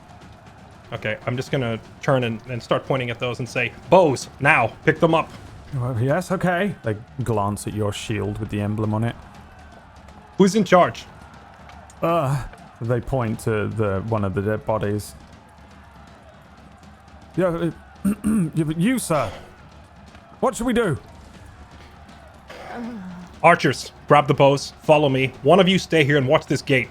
You need to keep it open. Allow civilians to leave, but if reinforcements from the enemy show up outside, close it immediately, you understand? Well, we can't. The portcullis, when we went to close it, something... I think perhaps somebody had tampered with it. It doesn't close. It needs repairs. Understood. How long has this been going on for? An hour, maybe 2. Oh. If it's taking that long, it means the numbers they have aren't as overwhelming here as they were at the refuge. Well, That was over in 5 minutes. the people, some of them are getting back up. Yes. You should burn your dead, or at least throw them over the edge of this bridge. Oh, what? Yes, okay. I understand. Unless you want to fight them. Okay, well, I'll stay here then, and you 4 go with them. Each of you roll me a d10 to determine the names of the guards that you gain. Oh, friend. For the record, this is a mechanic. At each of these points, there is yeah, whether you snuck in or whether you assaulted the gate depended on what happened. This way, you get a guard each. Let's see. They have call signs, basically, so... Okay. Do you want me to re-roll? Because one. I rolled the same as well. Yes. You rolled first, so Okay, I'll yeah. redo mine. You roll I again. get 3. This is aptly There you go. named Hex. This guard... Hex is undamaged. This guard is injured. And fire rolled a 7, which is Dawn. This one, Merlin rolled for with a 6. This is Nemo. Nemo is also injured. And this guard here on a 9 is Saber. Saber, like savoring meat? Saber is in Saber-tooth. Fate Stay Night. Oh, okay. So, yeah, you see the other guard here just say to each of them, go with you 4. He begins moving the bodies. You see him lift one of these zombies and shove it over the edge of the bridge. There's a moment before there's a splash below, and he turns around and says, "Good luck, brothers, and thank you." To you guys. The 4 of you presumably move under the gate and look in to see what's going on in the town. Yes, although I'm gonna reiterate to this guy, if there's any torches out here or whatever, I'm gonna say, just burn them. You're not gonna have time to move everyone by hand. Okay, very well. He runs over, grabs a torch, moves over to one of the zombies and puts it to the clothing. These spears the guards were using, how long are they? Whatever an average length of a spear is, that'd probably be a question for you, Fairlight. How long is a medieval spear? I mean, there's literally like spear and long spear are two different items, so I'm just wondering if any of these guys have a weapon that I can poke from out of reach with. They have just spears. You could Short take spears. a couple if you want to take them. Oh, I'm gonna grab a couple off the bodies because I'm running out of javelins, but I was also just curious if I could pick up a 10-foot weapon off of one of these guys if they had it. They just have standard spears. Okay.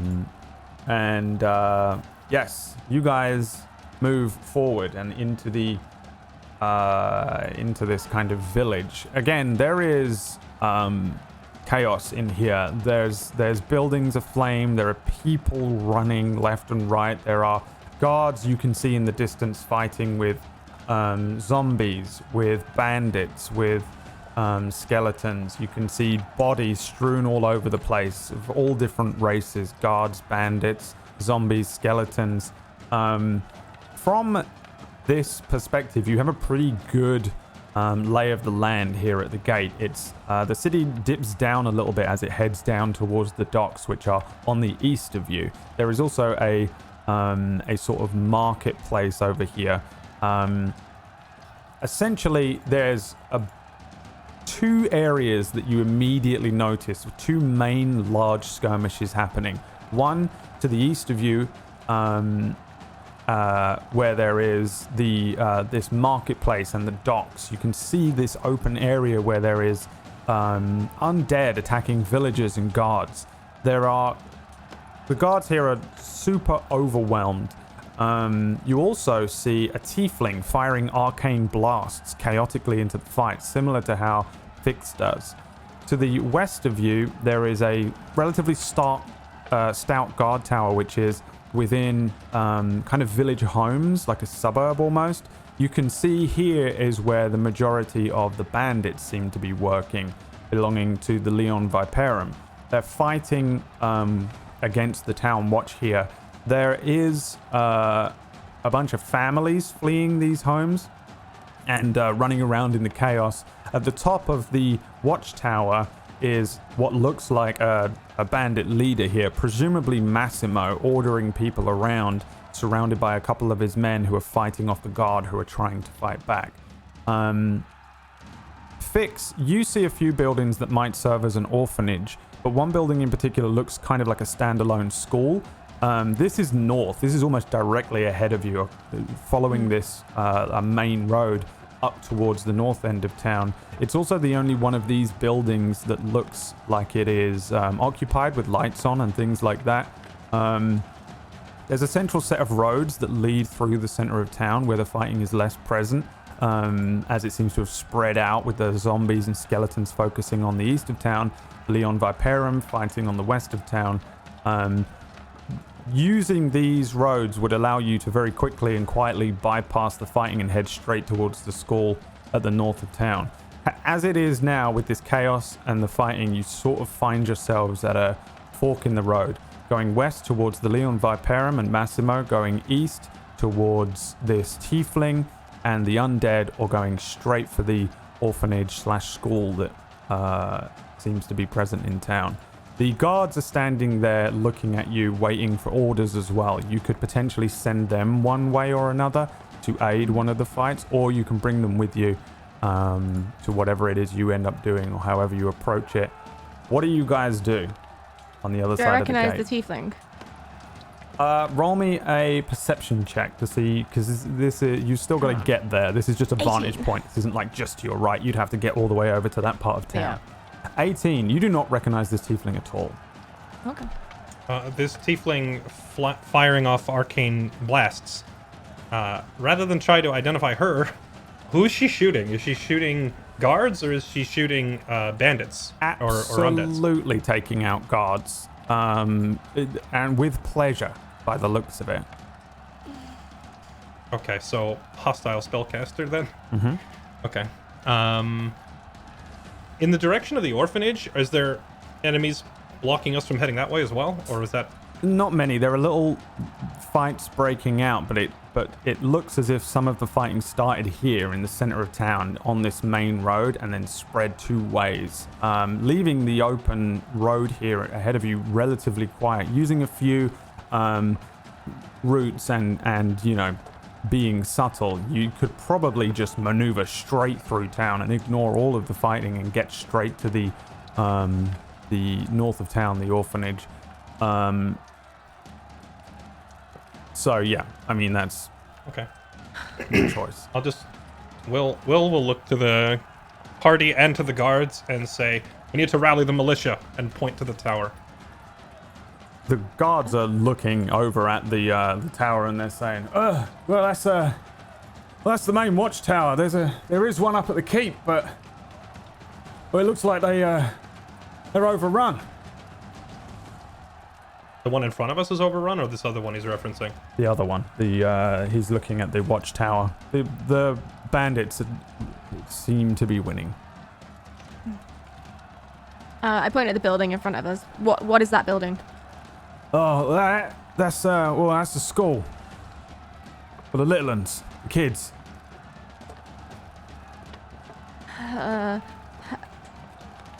If he's there, Fix, do you really think we can fight him? No. But do you really think we can just leave children to him? I think to save this entire town, we should start by getting as many of our forces together as possible, rather than running around looking for one specific person. Send the guards to do it. We can go to the school. I don't think that's wise. I don't think any option is wise. I will rephrase. I think our best odds of winning are getting as many of these men together as we can. But what is winning if we take the town and he succeeds anyway? Saving lives is winning, Fix. This is saving more lives! Then you go to the school, and I'm gonna start walking towards the guard tower. I'll just I look take at a Fix. step in the direction of the school, and then follow Will. So I know that's our best chance of survival. Okay. I'll follow them. And the guards following you as well, I assume? You don't order them any other way? They just kind of step in unless you send them in a different direction. How far away is the school from us? The town is maybe half a mile across or something like that. The school's pretty far away. Relatively speaking, though, the marketplace that you'd be heading to, you still have to maneuver towards it. The village area where the watchtower is, you'd still have to maneuver to it. And not like right next to you. Each location is roughly equidistant, though. It wouldn't be a thing you'd kind of have to pick and choose. You wouldn't be able to pop over and have a look and come back very quickly. Yeah. It'd take you some time. You're looking at like 5-10 minutes of just moving, rushing. Okay. I was just wondering if I could send Vita to go look. But it's too far away. So, yeah, I just follow Will. Okay. Does Vita have a range limit on how far he can scout? Well, it's 100-foot teleportation. Telepathy. Ah. So, yeah. So, you guys To be clear, if moving you keep arguing west. with Will, you might change his mind. It's just like, at the moment, he's heading that way. Because I don't think Fire or Merlin really said much. No. The guards fall in line behind you, and you start moving west. Will, roll me a d3. Okay. A 2.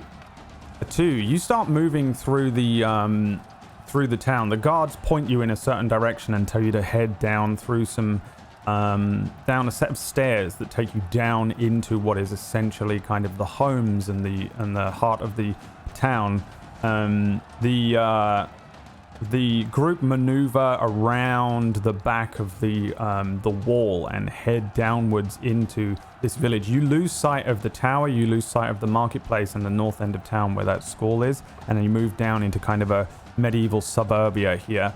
There is lots of alleyways, and every now and then you'll come across a family who are cowering in a corner hidden, or a door will slam closed. Then you'll see a house that has been broken into, or you'll have to avoid a certain path because of a fire.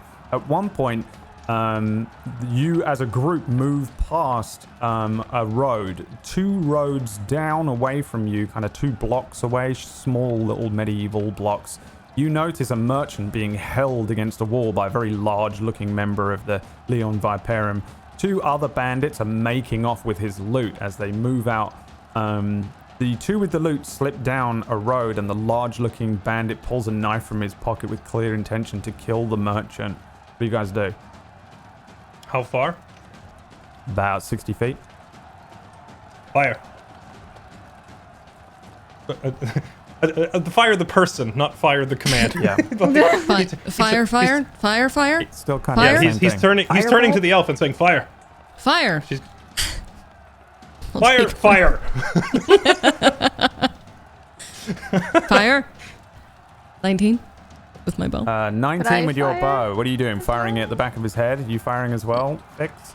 Yeah. I would can do also it too. try and hit him. I 20. fire too. I'm going to use firebolt because I hear fire. So I'm like, oh, fire. All right. You know what? guy's I'm gonna getting get in on this. destroyed. I'm getting in on this action. I have a heavy crossbow. Sure, I'm not very good with fire, it. Fire. Alright. Fire. Fire. He Hold did mean on. fire. Fire! Fire. What would my proficiency be with a crossbow? It would be +3. You would have full proficiency. A natural 20. Damn, Heavy yes. crossbow. Well, Everyone give me damage. This is ridiculous. The merchant is standing there, this huge man holding him up against a wall. He pulls a dagger out to kill the merchant, and then suddenly the merchant's hand is pinned against the wall with an arrow. His back is hit with this force that crushes the merchant up against the wall. There is a firebolt that hits this guy, setting his clothing aflame. He lets out a cry before suddenly a crossbow bolt pokes through his eye. The merchant, crushed against the weight of this man up against the wall, falls down. There's 2 things crumpling on top of each other, and he crawls out from underneath, looking around as you guys continue on. You see the merchant look after his loot longingly and then run away in a different direction.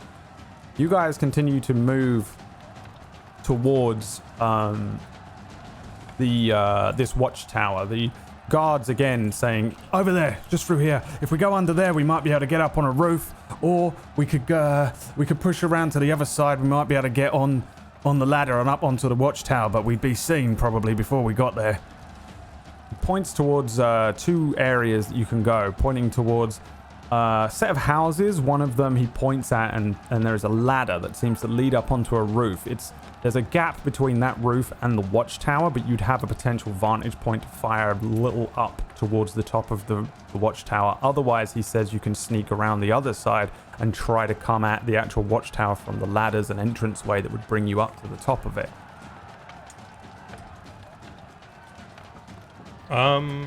Okay, so we can either sneak around the back for the ladders, or we can You can get try and elevated. sneak actually onto the watchtower itself, or you can jump up onto the roofs and have a vantage point. Those of you who might want a vantage point up onto the tower. Otherwise, you're going to be underneath it, and they're just going to be able to rain down on you. There are several bandits on the ground as well. Okay. Now you described it before as like there was a fight going on here between bandits and like town guards or town watch, right? Are there? Can I see where the bulk of our friendlies are? It's pretty scattered. Okay. Yeah, it's pretty scattered all around. I say we take the rooftops. Yeah, we could do that. I'm a lot less effective up there, but I think the rest of you would be You can split. better off. This is basically where you start on the battle map. Oh. If you go the other way, I'll send Vita with you so I can see what's happening around you. Agreed. Would they have an angle to cover me if I went to the top of the watchtower with the 3 of them on the roof? Or maybe 2 of them on the roof? Not cover me up the ladder, but like when I get to the top, would they be able to shoot at the top? The watchtower at the top is 40 feet. The roof that you'd be firing at is 20 feet. So, Okay. I mean, I can't visualize, like, is there an angle where they can actually fire up from the roofs or no? yeah, you just would have no hope of firing up from the ground. You'd have to get on a roof in order to fire any ranged weapons up at these guys. How big is how big around is this platform? Like, if we went up there, would we all realistically have room to maneuver around, or is this going to be like so cramped that we're going to be, elbow to elbow with each other? There's plenty of room for ranged casters. You'd be pretty useless up there. No, I mean, like, if we went up on the watchtower. Oh, up on the watchtower, you're looking at swashbuckling. It's about 40 feet across. Okay. Then I'll just turn to the others and say, I'm going up there.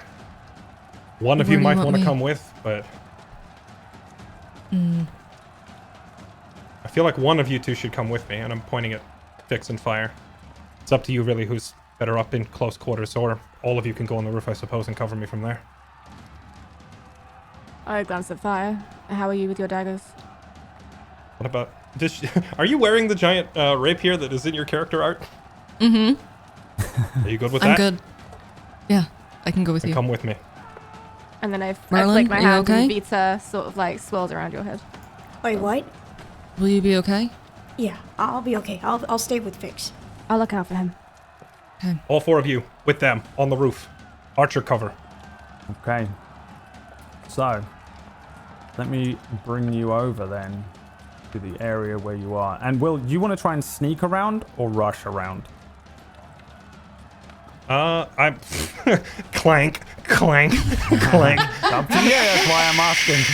I'm very quiet. Clank. God damn it, Will. No, I'm bulldozing anything in my way. I'm also but prior to starting this fight, I want to cast Shield of Faith on myself, like the second I even see an enemy or as we start going up the ladder. Okay, now let me just give your guards short bows, because from now on you will be playing your guards. Yay! So, do you remember which guard was yours? I don't. Mine was named Saber. Mine was Dawn. Okay, now in theory, if I do this for you, I should be able to give you access to the guard NPC sheet. And Can I give my guard the heavy crossbow I'm carrying? Here, use this. you can. You know what? You can. Yeah, absolutely. I'm gonna turn to Saber and say, use this. All right, I'm And- going to and add give him the heavy crossbow. to this guard here. I'll turn to Dawn and just go. Good luck. By the time we're done, these guards are going to be the second party. They're going to have their own campaign. They're going to be like, so anyway, Orius. They're going to be four level 1 fighters with the town watch background as Yeah. You're the backup characters if we die. Yeah, these are your backup characters from now on. All right, so do you see this? If I click this, you should see the guard character sheet and actions on the Yes. thing. So Saber is the only one who can hit heavy crossbow. It works very similarly to your character sheet. On the right hand side, you click on the thing that you want to do and it will appear for you. It just says guard, but they're all the same. They have the same stats. However, each one of your guards has a different HP level, so bear that in mind as well, and you'll see in a second when I bring you over. Now, Will, roll me an athletics check, please. This is to determine how close to the guard tower you get. 13. A 13 will bring you over to here. So Will just starts running in, I'm guessing. Just barreling his way forward. There's maybe a bandit that turns around and then just takes a face full of shield and is smashed to the ground as Will charges forward. The clank of his heavy armor and heavy footfalls. I think You draw a decent amount of attention to yourself. I'm going to roll for Massimo himself. And, oh, he definitely sees you. He watches this this knight suddenly come running through the streets here. And you see him kind of quietly mouth to somebody behind him and point as these two bandits move into position above where you are. I'm going to bring you over to here. And this is our starting position, apart from Will, who, if I have placed everything correctly, jeez. there is a lot going on here. So, here's where you guys are. I will drag... Oh, I can't do it. You guys start over here. At the center of the map over here is Massimo and his bandits at the top of the watchtower, and the markings for the heights of buildings are here, 20 feet for the top of this and 40 feet for the top of this. You can get creative with actions and potentially create some other way to get over to the center there. You could potentially, for example, take the ladder and bring it up with you and try and put it between this building and the next one. It looks long enough, but it would be like a whole thing. You'd have to use an action to do that, to place the ladder, and you would have to do checks on movement to ensure that you don't straight up fall 20 feet. Stuff like that, things like that. But just to let you know, you can get kind of funky with some of the things that you can do here. There are skirmishes happening all around where you are. You are in the center of an area that is homes, families. There's a couple of taverns and things like that, but for the most part there are families, farmers, fishermen, children fleeing all around you in terror, some cowering in homes, some kind of rushing through the streets. Many of these homes have already been broken into. Bodies of all races littering the streets, citizens, guards, bandits. Several buildings here are aflame, and the heat and the light is affecting everything for everyone here. Most of the bandits seem to already be engaged with the guards, but most of the guards seem to have already... the battle is not lost, but the war would certainly fall to the bandits had you not intervened. Generally speaking, 2 bandits to 1 guard is what you're looking at. And on the top of this central watchtower, there is their commander. You guys have never seen this person. You don't know who they are through anything other than reputation, but you get the sense that this is probably Massimo, the leader of the Leon Viperum, atop of this watchtower, ordering his crew around. Even just seeing the way he's ordering his crew around would seem odd to all of you. It seems as if this isn't just a mere hit and run. He's actively sowing chaos and murder. He's ordering his people not to loot, but to kill, which is odd. For you guys. Will, you get to start about here, wherever you can start within 5 feet of there. I don't know where you want to be. I don't know if you want to start next to somebody, but you can, if you want, start there. And I will need initiatives from everyone, please. Did Fire come with me or no? Fire, yeah. Did you go with? Then put yourself behind him in whatever position he's in, 1 position behind. Now, I'm going to give you access to these guards tokens 1 second, and then we can begin true, or can I not? In fact, can you move those guards? See if one of you can move a guard token, your guards in the bottom right. Yep, yeah. You got them. Okay, so each one of you has your guard, Nemo, Saber, Hex, and someone else. Dawn. Dawn, yes. You will all start here next to this ladder where the guards told you you would be. So, you have the option to climb up the ladder or not, but that's where it begins as Will and Fire run off into the center of this chaos. Okay. Do we move our guards over with us? Your guards are going to have their own initiative. Oh, okay. So I'm going to roll for... roll initiative for Saber, Will, and they will all go on that turn. Okay. There is a little dice I roll next it on to his their name. sheet, right? Yeah. In the top left, there's a little initiative dice button. Ah, there it is. A 5. 5, 4, and Saber and the other guards will go on that turn. And you guys can essentially you don't need to role play out, but you can assume that you guys are ordering them around, or they're ordering each other into whatever position that you choose for them to go. You can move their tokens, and you'll be the ones responsible for firing at who you want to fire at and where you want to fire the bows, since they've all been ordered to use bows by Will. The other guards go on initiative. 6. You guys need to roll me initiative. And it's on a 4. Massimo is special. And 15. Am I missing anyone? Fix Merlin. I will. I think that is everyone. So here we are at the top of the first round. A lot of the fighting going on around you is insane. This guard is on the roof, but he shouldn't be there. The chaos around you continues. This area is predominantly the Leon Viperum. You do see a few zombies and skeletons as if they've already been butchered, but this seems to be where the bandits are operating from, on the western side of Somme's Point. Starting with Will, and I will do my best to... I'm juggling a lot of balls. Never mind, dude. I'm 13 here, so if I'm not keeping up on the screen, chat, I'm sorry, and I will do my best to make sure I'm always following who we're following. So, Will, first turn, you come running in. The entrance to the watchtower is this ladder here. You just merely have to get to that hex. You can go straight here and onto it. It is 40 feet of travel, and that's it. There you go. What do you want to do? There is still all this other fighting going on around you and stuff too. Oh, absolutely. I will take a swing at this guy on my way by. So I will go 5 feet here.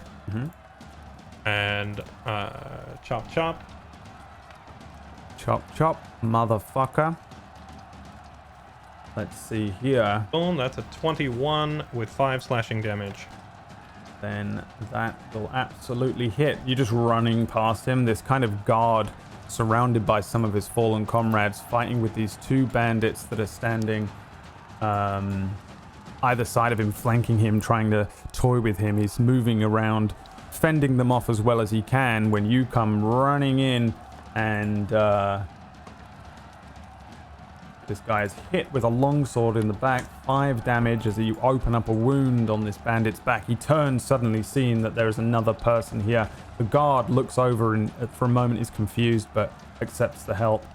And you may continue with your turn. I will go 15 feet, and then I'll actually just stop here. Okay. Because if I keep going, I still can't make it up this turn anyway. So we'll help this guard up, and my turn here.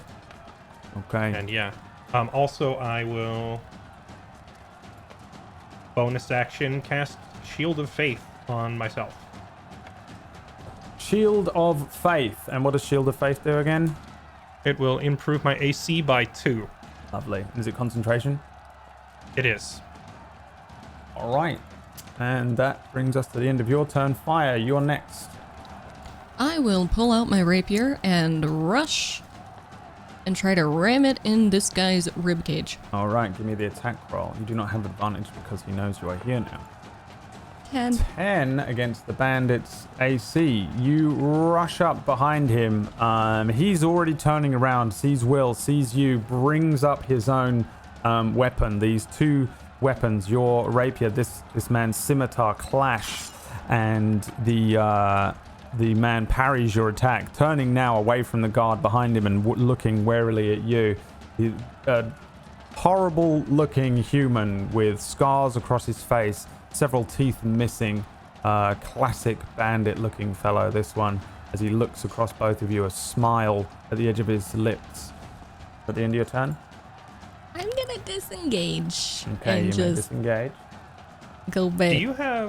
Can you do bonus action offhand attack to kill the guy? Has a question? Brad, can I do bonus action offhand attack to kill the guy? Fairlight, can she do bonus action offhand attack to Okay. kill the guy? Listen, when I say can you, that's the very polite way of me saying stab him with your dagger. Can I? So without I will. so you can all use your bonus action to do an offhand attack. If you have a light weapon, you can use it to make an attack without proficiency. So you would have to roll your attack and remove your proficiency from the roll, unless you have the.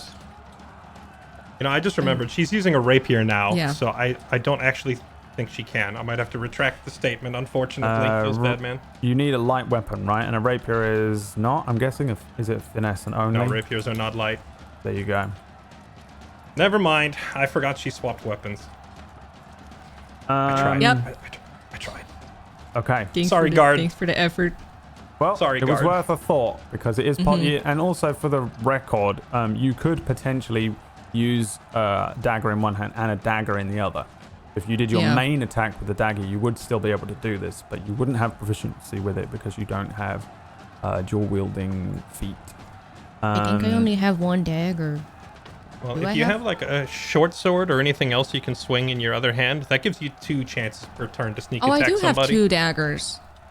Yeah, Does you that make probably will sense? get more Oh. damage by doing double daggers because then you can try twice to get that sneak attack. Yeah.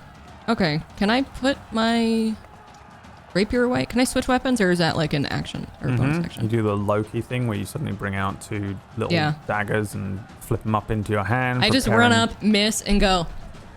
Please hold, and I just go back and put it away and pull out my daggers. Okay. Next time. Next time. Merlin, you are the first up the ladder. Oh boy, yeah. I don't do so well with heights, so I look to fix, and I just take a big gulp, loud enough that she could hear that, and I begin by ascending. You can do it. Oh God. Okay. All right, you begin shakily climbing up this ladder. It's 20 feet of movement up there, so you'll be able to get to the hex. One of that's these. high for me. Yes, you can get up to one of these here. Okay. All right. There you go. And on shaky legs, roll me a dexterity saving throw. Oh no. Oh, snap-a-doodle 6. Shaky legs. You have half movement on the roof the entire time you're up on the roof, as you are panicking. Thank you for letting me know you have extreme vertigo. Up on the watchtower, you hear a few grunts from the leader. Merlin, you can just about make him out now from this vantage point. You see him turn to the bandits on his side and point down to the area where Will and Fire are, and he makes a few strides over to the edge himself, looking down at where you guys are. He is going to pull out a light crossbow and make 2 attacks. One at Will, one at Fire. Boom, boom. 18 and a 14. 18 is on Will, 14 on Fire. I will put my shield of faith in the air and smack that arrow out of the way. Thank you very much. All right. I'm gonna matrix. Yeah, Misses. 14. Oh, okay. 14's not enough. 2 crossbow bolts land in the ground next to you as he takes a few pot shots at you. That brings us to the guards. The guard nearest to where you are, Will is going to swing at the other guard, the other bandit, I mean, with his spear. Or is he not? Yes, he is. It's here. On a 6, you see these 2 fellows going at it. And then another one on the left-hand side over here will continue his fight. And another one over there is going to continue his fight. And another one there is going to continue his fight. All right, I'm just going to roll them all at once. This guy, bandits, let me remember, 12 AC on a bandit. So all of these are hits. 1, 2, and then this guard got a crit. So which guard is it here that's getting a promotion for his net 20? The one that's behind fire is getting a promotion. The this guy here deals 3 damage to this guy, and this guy here is gonna kill this bandit here. So there are guards fighting here, there are guards fighting behind you, and there are guards fighting up there. Again, they're outnumbered, so if they lose their fights, you're gonna find yourselves with more bandits to deal with, so bear that in mind. Fix, your turn. Did Merlin not get to attack? Oh yeah, no, he didn't. Are you making an attack, Merlin? I'm crazy. Oh, I mean, well, I Crazy was gonna, overwhelmed. but, you know, I guess I got a little shy. But okay, yeah, I'll try and go for the, I'll try and go for the bandits and Massimo on the roof. Okay. I'm gonna use magic missile. Okay, 1 on each. Yes. All right, we'll go clockwise. First one hitting Massimo. Okay, boom. Oh, phew. Boom. Boom. 2, 2, 4. The 2 damage to Massimo, 2 damage to the bandit behind him, and oh god, what have I done?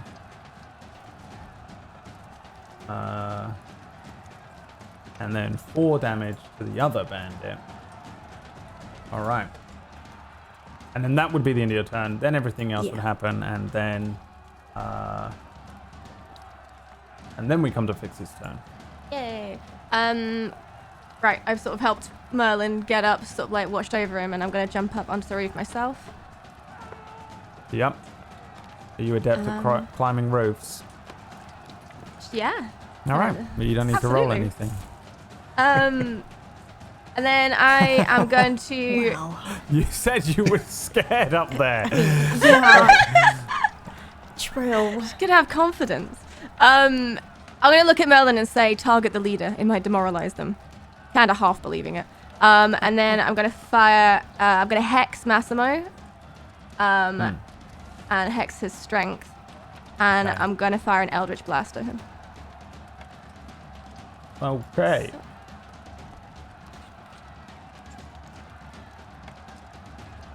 The Eldritch Blast is a 15 to hit. A 15 is a miss as this thing launches. You see him react as this arcane force pushes past the back, and he looks around before looking over towards where you are. He shouts at one of the guys behind him and then points over in your direction. You Nice. still can move. You have 10 feet of movement Yeah. on the roof.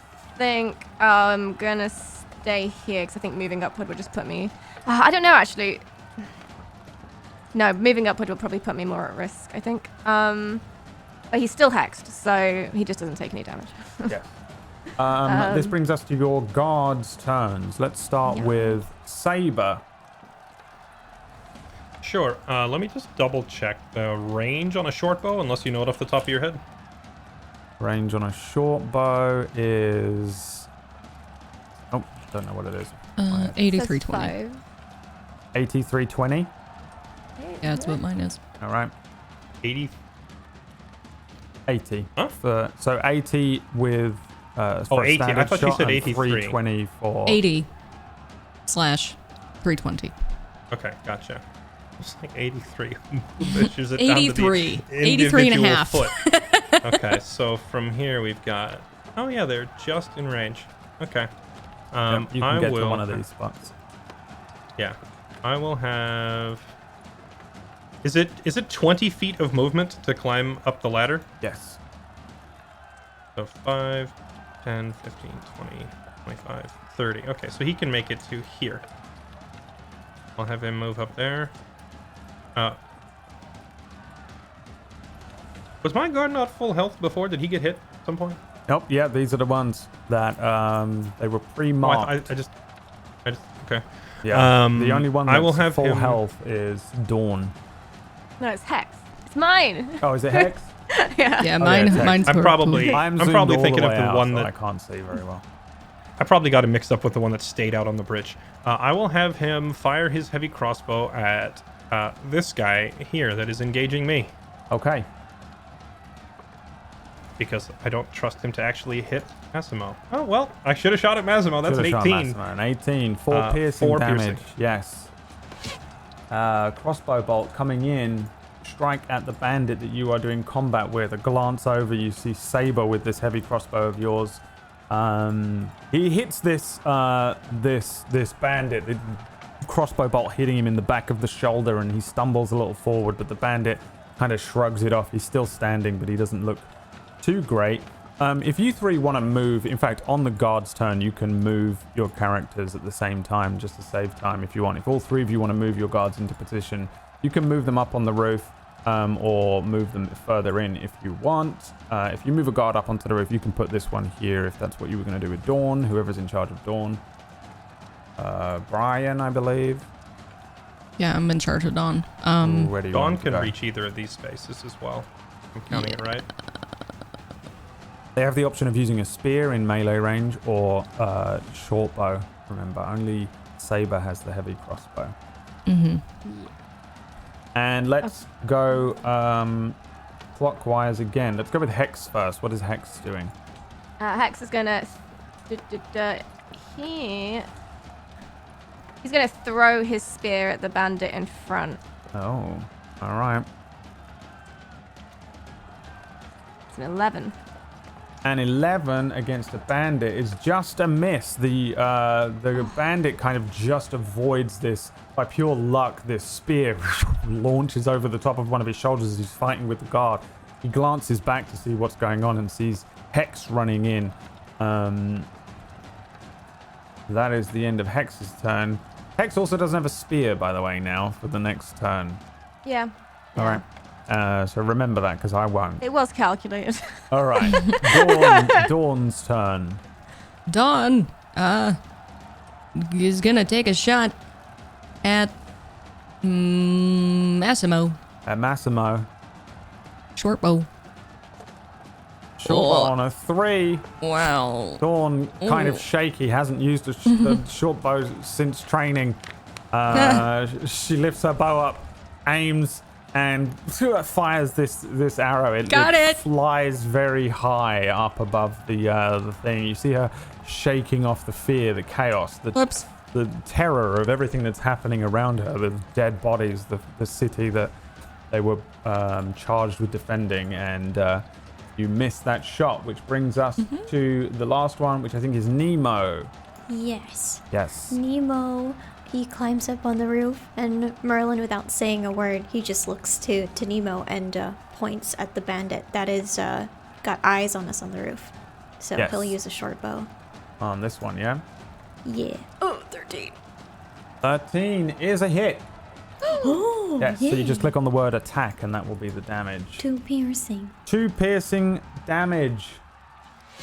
These guards are terrible at the, rolling damage. the short bow flies up and Soft the arrows. bandit that begins moving over to where you are suddenly takes an arrow. You see that it doesn't bury too deep into the armor that he's wearing, and he doesn't look too pleased with the young Nemo there as he moves to the edge. Let me see if he can make out what Massimo's orders were, because he's not hyper intelligent. He's going to fire back at Nemo. No. With his light crossbow. An 18 is a hit on Nemo. Okay. Nemo takes 2 piercing damage. I will bring Nemo to the front as well so you can see his health bar. All of these bow shots have rolled ones. Crazy. The next bandit to move into position will be the one above where you are, Will. He is going to attack Fire with a light crossbow. Wow, natural 25 from this bandit. As Fire, you kind of begin maneuvering around the one bandit that you're aiming with your daggers, when suddenly you are hit in the top of your shoulder area, whatever that part between the fleshy part is, with a horrible attack, this crossbow bolt that strikes perfectly between your neck and shoulder and deals 11 piercing damage. I'm not sure if you meant to roll for Massimo there, but you did. Oh, I did. Yes. Hang on. I can reduce the roll by 2. Yeah, I mean, a nat 20 is a nat 20, but the damage would be a little less, I think. Yes, it will be 9 piercing damage instead. It hurts really bad, and then I realized maybe I was overreacting a little bit. I thought the boss shot me. Ooh. Oh, it's just some guard. Okay. Never mind. I'm going to do a mass amount of rolls now for Giddy. the guards. So, actually, this one's on you, Will. A 20 against your Makes buff it, AC. breaks it. 6 slashing damage. This guy who is rushing at you suddenly with his scimitar. Roll me a Constitution saving throw as well. I believe you have to beat a 10. A 15 Yes, will keep my spell up. Maintain your spell, but you take 6 slashing damage as this bandit, wounded, wildly flails at you. Then the bandit south of him is going to attack the guard that's standing next to you as well. Wow, I have so many things open here. An 18. Going to hit the guard for 6 slashing damage. Then 2 bandits are attacking the guard on your left. Surrounded by his fallen comrades as well. 1, 2. I think those are both misses. He's killing it. The next guard is the one up here by himself. 15 is a hit on him as he takes 6 slashing damage as well. And then finally the guy that's getting a promotion at the end of all of this, fighting with the other guy. This bandit rolls, and yeah, he can't hit this guy. This guy's awesome. Bringing us back around to the start with you, Will. I will try to finish this guy that I'm currently fighting with a longsword strike. That is a 12. 12 is a hit. And he is absolutely dead. Yes, how do you kill him? Nothing flashy because Will's in a hurry. Just straight runs him through and then keeps moving. All right, keep moving. I have line of sight on Massimo, correct? I can see him right here. Look, because he just shot at us, right?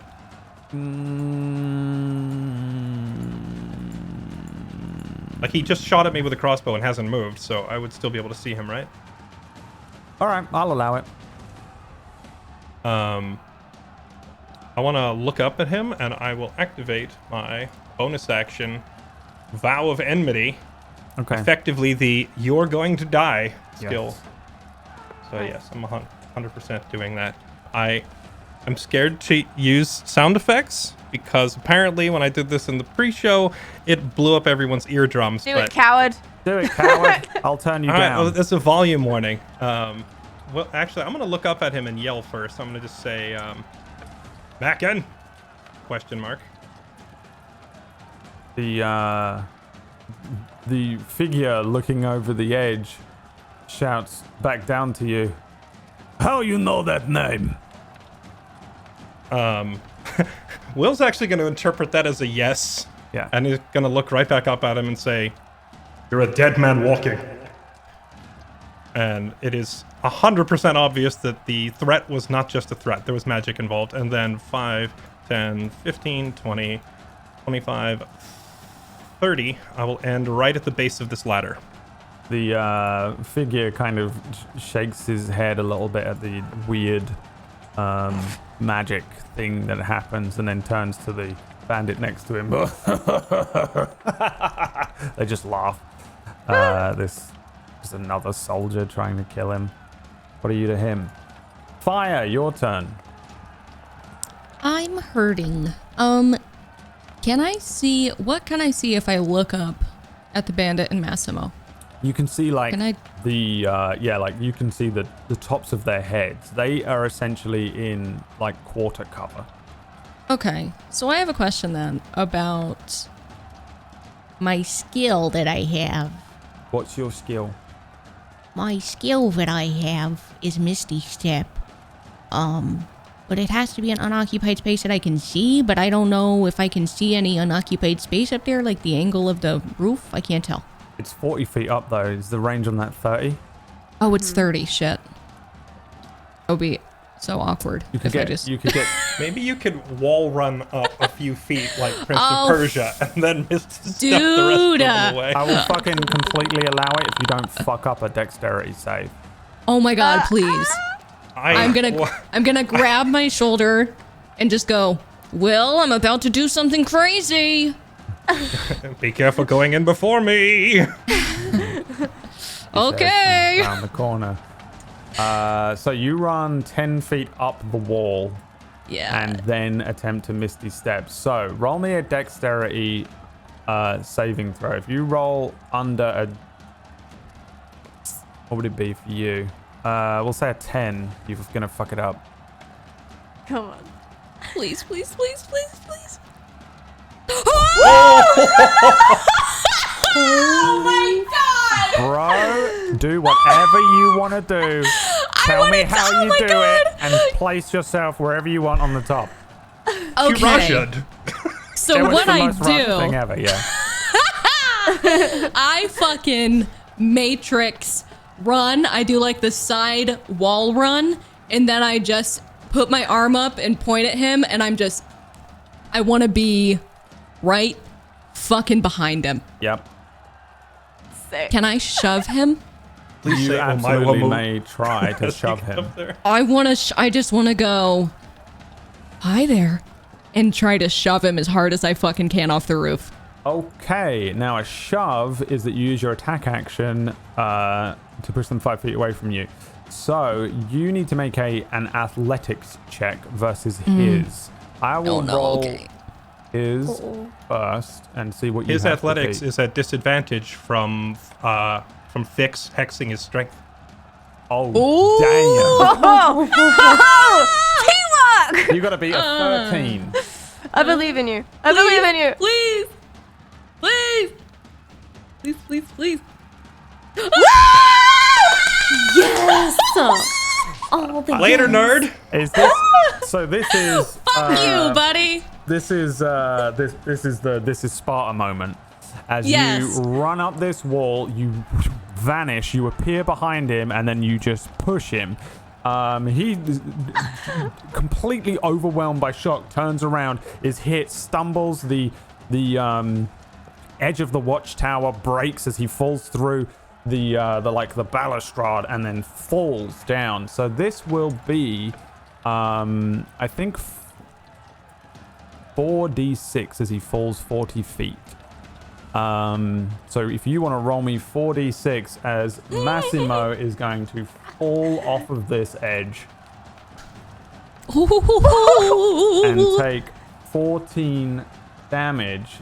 He will be prone at the bottom, but the thing with Massimo is he's a fucking beast. So as he's falling, he turns up, he hits the side of this thing, puts an arm out, grabs at the roof tiles to slow his fall, falls off of the edge of it. There is an overhang that he grabs onto, which doesn't really do much. It breaks under his hands, but slows his fall a little bit, and then hits the ground below with a grunt. He rolls over. He's currently prone, splayed, and roll me a... Let me just see here. Roll me a D1, 2, 3, please. And this is to determine which weapon he loses on the fall. Ooh. I'm afraid. Oh, you take his melee weapon away. This is gonna be fun. One. You did it. Yeah. The the sword that he was carrying falls off of the roof with him. It is launched into the burning building ahead of him as it hits the ground and dings, flies off, hits the building and is lost into this flaming building as he falls forward. You see a few daggers fall off of him. The light crossbow spins away from him as he brings himself to a stop. He looks like he's pretty banged up, but he is beginning to stand back up again after your flourish here. What do you do next? Or I guess you can't really do anything next. You just... I just wanted to yell out, if I could, to Will. And just go, he's down there now. Doggone it, I was gonna do that. Well, I got here first. Thank you. He is like attempting to stand up, and you see this very large human man say, "You will pay for that, Shadow Elf." And that brings us to Merlin's turn.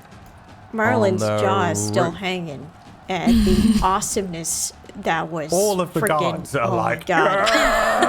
That was by the way, at that amazing. time. That Well, while moment this- in a Knight's Tale where he goes, "Rrr," and then everyone goes, "Rrr," is what happens around you, Merlin, as you begin doing whatever you're doing. What would you Oh, like to this mother fudger is prone. I'm gonna firebolt his ass. Actually, him being prone makes him harder Yeah. to hit at range. Oh, He gets really? advantage. Yes. Do you remember when you Oh, were what? tactically prone in that other thing? Which one of you was it? At Will's command, he told you to get down. So laying down makes you harder to hit at range, but way easier to hit at melee. Dang it. You might If he were want to right in front of you, you'd have advantage. I just point to the roof. Yeah, no, there's still the there. bandit on the roof. Okay, I'll get his buddy instead. The one closest to the edge on the roof. The bandit on the roof, Firebolt. of course, is Yeah. a famous bardic tale from Bo Bobo. 14. Very similar to the fiddler. Oh, okay, 14 is absolutely a hit on this Alright. bandit. Give me the damage. 5. 5 fire damage. How do you kill him? Woo! Oh, well, he's rubbing his hands together, and in a Kamehameha-like stance, he just fires a firebolt right at this guy. Yeah, it hits the guy. You see him spun by the firebolt. It ignites his armor, and he falls also from the roof, landing in a pile of dead bandit at the bottom of the watchtower there. Do you want to do any movement? You don't have to roll for anything, but you only have half of your movement if you want to move around on the roof. I think I'm good for now. Okay, actually brings us to Massimo, which is a terrible shame. It would have been nice for Will to run over and just drive a sword through his neck. Alas, If I could have got to him while he was prone. yeah, it would have been Too nice. perfect. Massimo, still hexed, but no longer prone, stands up, grabbing at his weapons. I don't know if he is going to be super aware of anything. He looks up at fire. Now let me just see one thing.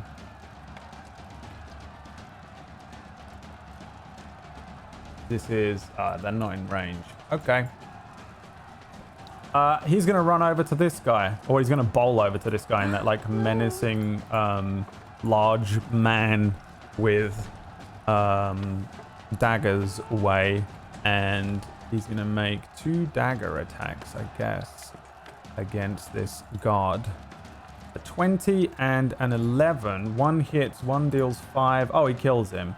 Yeah, he runs over to the guard. The guard kind of turning around. You see Massimo flick a dagger into the air and then run. As the guard kind of natural instinct to look up happens, he runs the dagger up into the underside of his jaw, pulling it free. The dagger lands, he catches it in his hand, and the guard dies.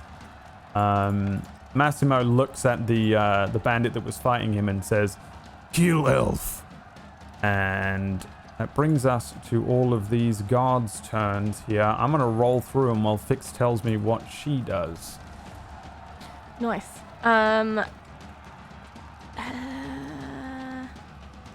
Yeah, I'm gonna move to the other side of the roof here, and then I'm gonna fire an Eldritch Blast at the other bandit on the roof. Yes, give me the attack roll, please. 16. This guy is... 16 is a hit. Lip up. 7 damage. 7 damage to this one who... Did someone hit him with a thing before, or did I screw up? I think I screwed up.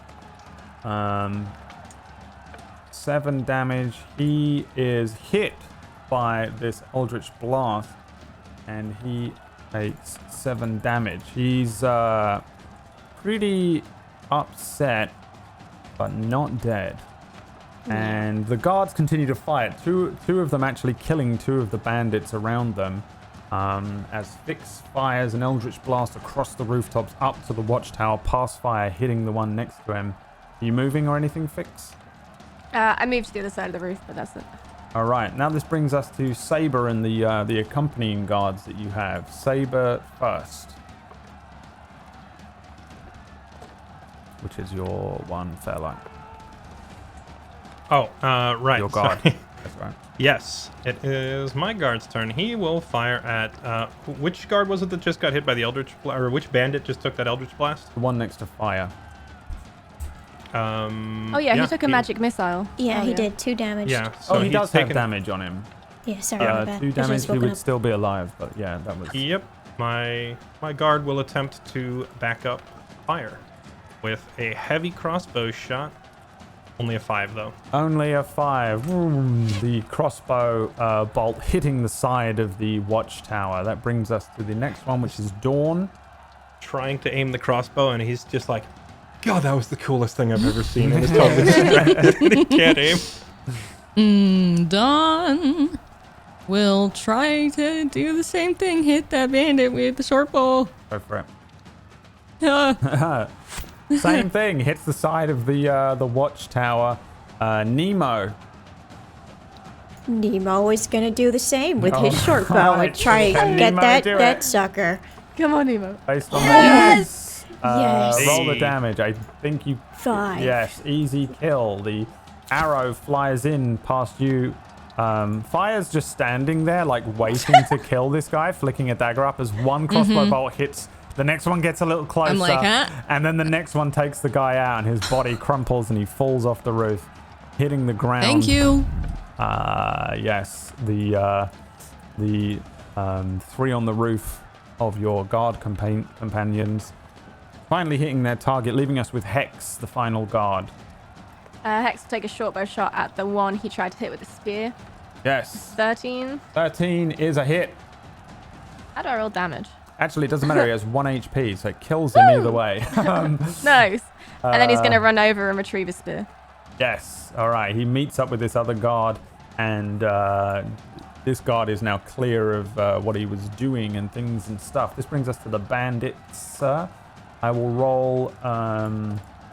one bandit is going to rush towards you, Will, because he's been ordered to run after Fire. But all he's really going to do is get to you, and that's it. The next bandit over here will attempt to kill his guard. On a scimitar attack of 6, he's going to miss. And then the final bandit is the one up here fighting his guard.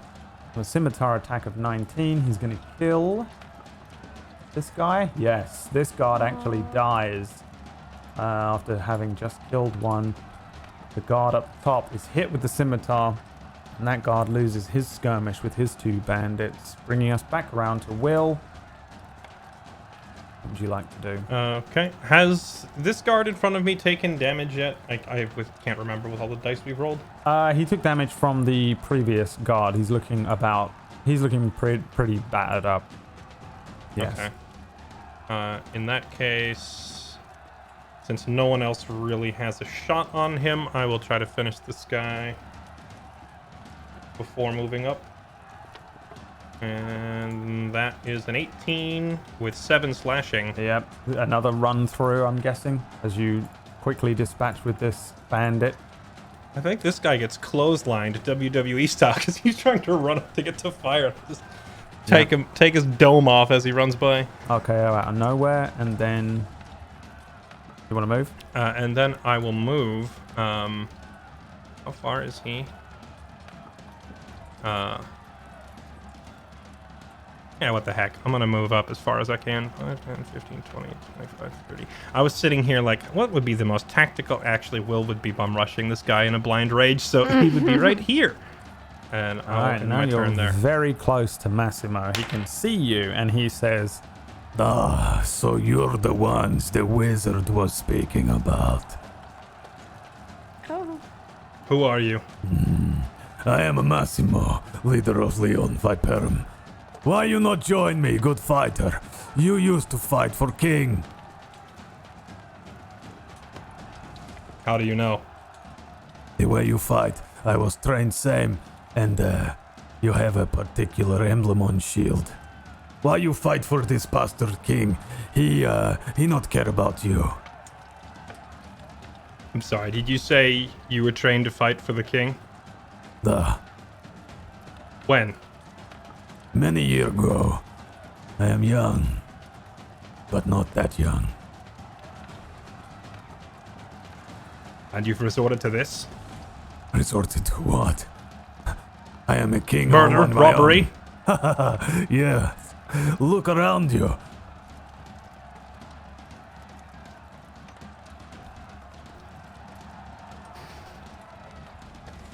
You're a traitor. You're an oath breaker. A death sentence is too good for you. Come then and try to deliver your sentence, little man. Fire, your turn. Did I hear that? Probably. You caught the gist of it as these two are trudging towards each other. I probably just look like, oh shit,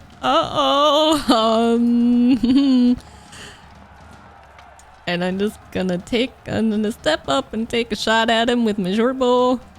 Do I have disadvantage? Why would you have disadvantage? Because I'm up high, I don't know. No, you have advantage. Oh, do I? Oh no. I just feel like I did so much cool You stuff. could totally step back and hide, and then attack with advantage every turn. Oh god. I'm sorry, I'm cheesy. No. Oh no. Do I get sneak attack? No, because he knows I'm here. Right? He Will knows you're is- there, but you get... oh, yeah, no, you don't have sneak. Oh, no, you get it because you have advantage. Oh, duh. Okay. Duh.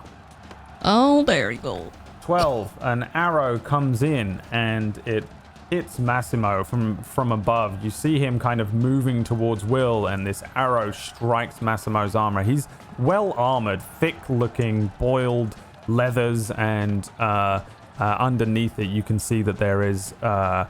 varying parts of him that are chainmailed. His legs and his boots are scale mailed. He's left his upper torso slightly more flexible. The arrow strikes him and he glances up at you and growls and continues to move forward. But he's got a couple of wounds on him now. He's not looking strong. Even he's got a good poker face, but he's bleeding and bruised and broken in places.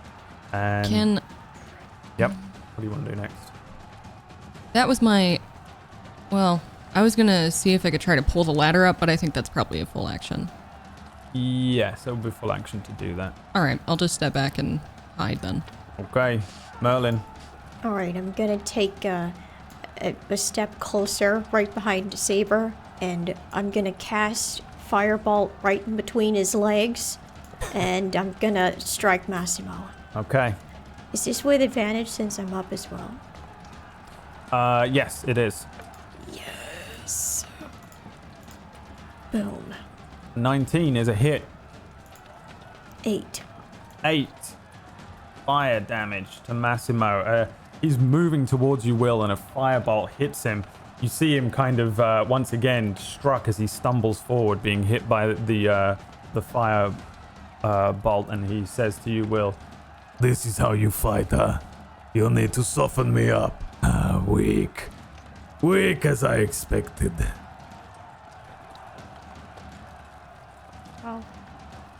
Just gonna look at all of his dead friends. yeah. Don't complain because your men are inferior. Is that the end of your turn? Yes. Okay. Massimo is going to move towards you, Will. Let's see here. So, all right. One dagger flashes out as he steps towards you. Suddenly, he moves a little quicker, and a dagger flashes out towards you on a natural 1. Let's see what happens. Roll me a d20, please. Fairlight. That is a 16 on the critical fail. And roll me an insight check as well. Okay. Insight is an 8. An 8. You can tell he's injured in some way. He seems winded.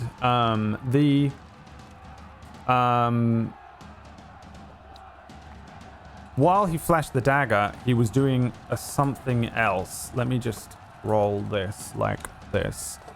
Another natural 1, never mind. Something else was happening, but he is, as he moves towards you and you see him and you're close enough to him, you can tell that he is winded, and he is in bad shape. You get the sense that something in him is broken from probably the fall, and this is all a big poker face. He is barely standing, really. It's not necessarily from the amount of HP he has left, but he's, at the moment, messed up in some way. And he moves towards you, flashes a dagger out, and then you see it just a second as he brings the dagger back. You can tell that he is very badly hurt and borderline unable to fight. Fix, your turn. Okay, and he only swings once? He swings once, but he was doing something else. But on an 8, you didn't see what he was doing. Okay. I crouch up on the top of the roof, and I'm gonna fire Eldritch Blast at Massimo as well, as soon as I've seen everyone else. Yes, At advantage as well. 21. 21's a hit. That's 11, and then the hex damage, which is 1d6, 4 necrotic. 4 necrotic damage as well. And yes, he flicks this dagger at you and then is struck by another thing behind him, and you see him kind of grunt. He spits up some blood that runs down his chin, but he smiles down at you. He's very tall. He's a human, but he looks like a giant. The Sabers' turn. They're now called the Sabers. The group, starting with Saber. What are they doing? Okay. Gonna try and assist our other guard, but he's out of reach, so we'll fire the heavy crossbow at Massimo. Focus fire. 9. A 9. Launches over the top. Actually, no, he has advantage. It's a 19. It hits him. Do I have advantage just from being elevated? Is that like a house rule we're using? Maybe. Okay, sick. I'll take a 19. Okay. Which gives me 10 piercing damage from the NPC. Yeah. Let's go. Are the other guards firing their short bows? Because you can all roll at once if you're just doing the same thing. What's the range on it? The short bow's range was 80, I believe. Okay, cool. Yeah. Are you aiming at this one instead? Yeah, I'm firing at one of them. Okay. Give me all your attack rolls as the guards. Yeah, I'll go for the other bandit on top as well with the short bow. 16 from Dawn, a 15 from Hex, and a 9 from Nemo. So Dawn hits and Hex hits. An arrow striking Massimo, and another arrow actually taking out the other bandit that was still standing over here. The injured bandit is hit and finished by Hex here, and that is another, what was it, 6 damage to Massimo. Another arrow in him. He's got crossbow bolts in him. He's got arrows in him. He's bruised. He's broken. There are splinters. His fingers several of them look broken from the fall as he was gripping onto things. He's standing, heavy breathing in front of you, Will. The final bandit that's standing is going to try and kill the guard he's in front of. He doesn't. The guard actually didn't get his turn. Let me see if I can kill this bandit right now. He wins. Wow, this guard wins his skirmish as well over here. Did he just win a 1v2? He did, yes. That guard is insane. That guard's awesome. And John Wick, the town guard. yeah, we're gonna call that one John. And then in front of you, Will, is Massimo. He is breathing hard. You get the sense that he is broken, and he is standing in front of you with daggers in each hand, kind of breathing and just looking at you, blood running down his chin as you walk up to him. What do you want to do? I'm gonna drop my shield on the ground so I can swing with both hands and attempt to end his miserable existence. All right, give me the attack roll. That is a natural 20. How do you guys do this? And- It's like the fourth time you've done this in the campaign. And even though it's probably entirely unnecessary, there is no chance whatsoever that Will doesn't smite on this swing. So I'm gonna smite him too, even if it's not necessary. Yes. Yeah, so that's gonna be 17 from the sword. And then it's going to be 14 from... So it would be 31 damage total. 41 damage total. 31, I think? 17, 27. Yeah, 31 damage total.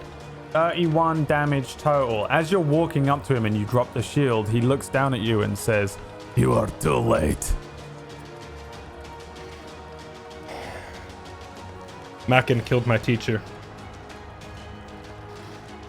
Darrow killed my lady. But you betrayed my entire country. You're a coward, a deserter, a traitor, and an oathbreaker! And then smite him on the head. yeah, like how do you split his head into here? Is this... I want to split him open from his brow to his balls, straight down the middle.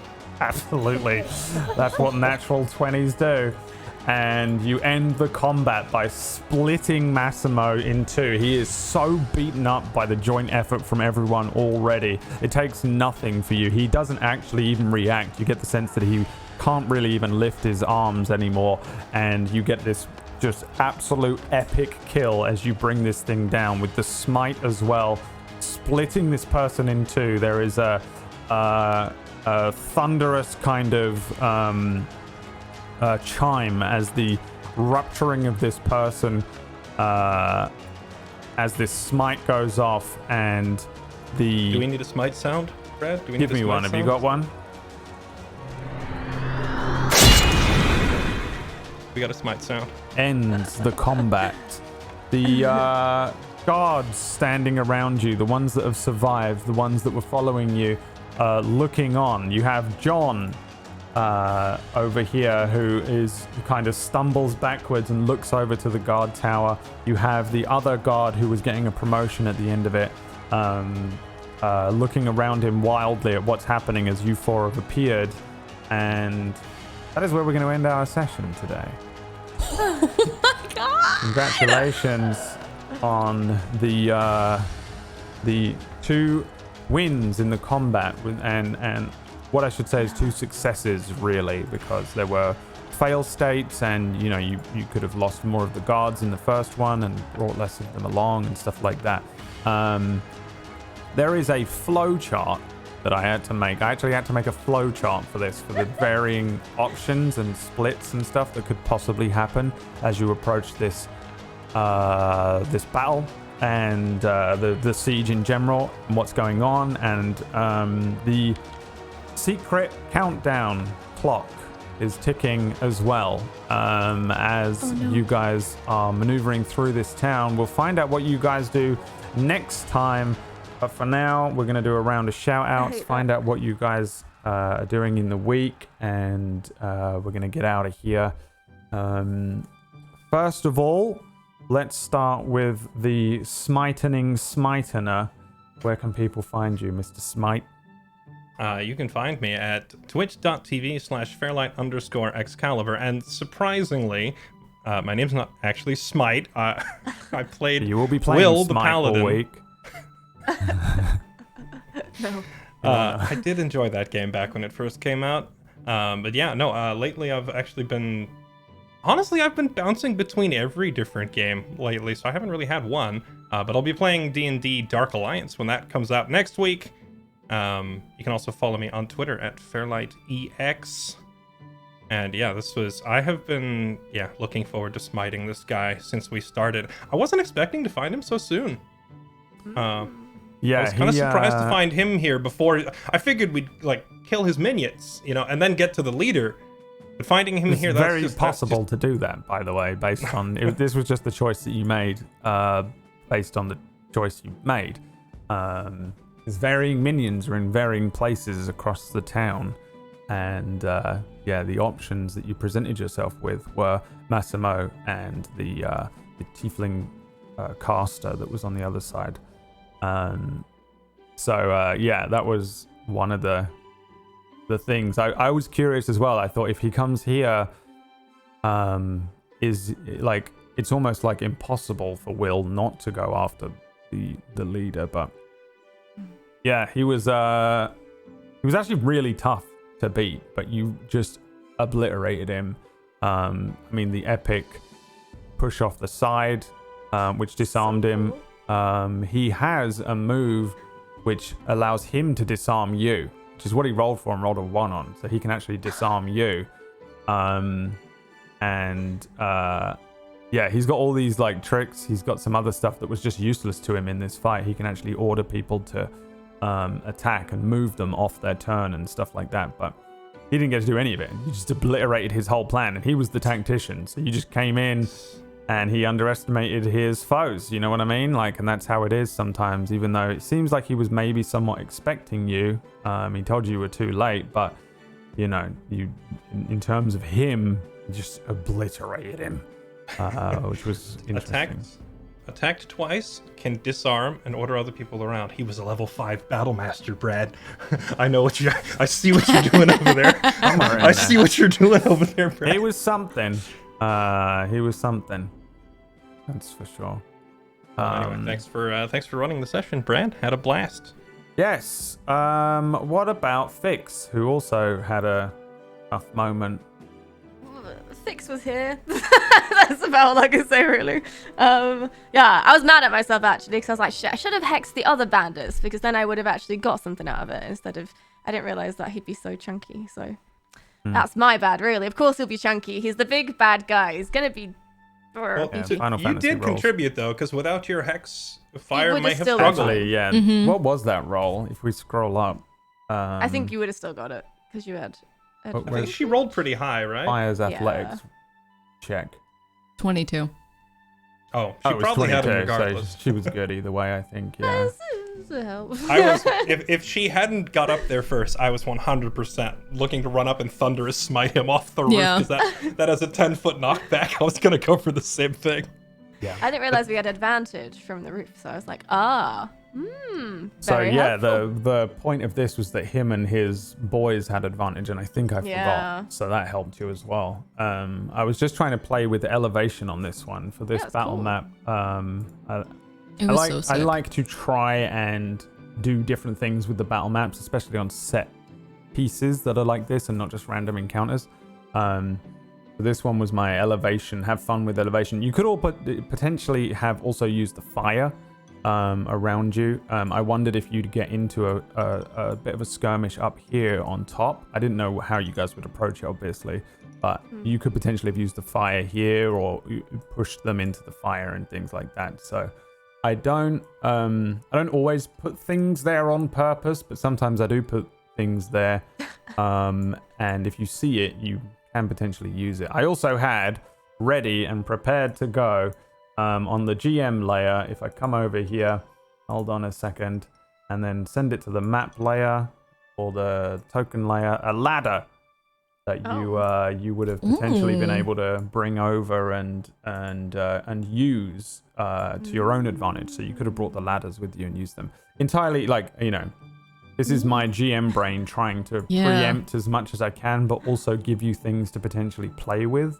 Yeah, so Brad says the maps aren't literal until they are literal. Yeah. You just have to get I mean like 1-for-1 for your eyes. It doesn't. You have to kind of theater of the mind some of the stuff, but in battle, battles and battle maps and battle rules, I try to be a lot more literal and stick to the rules, because otherwise it's just unfair.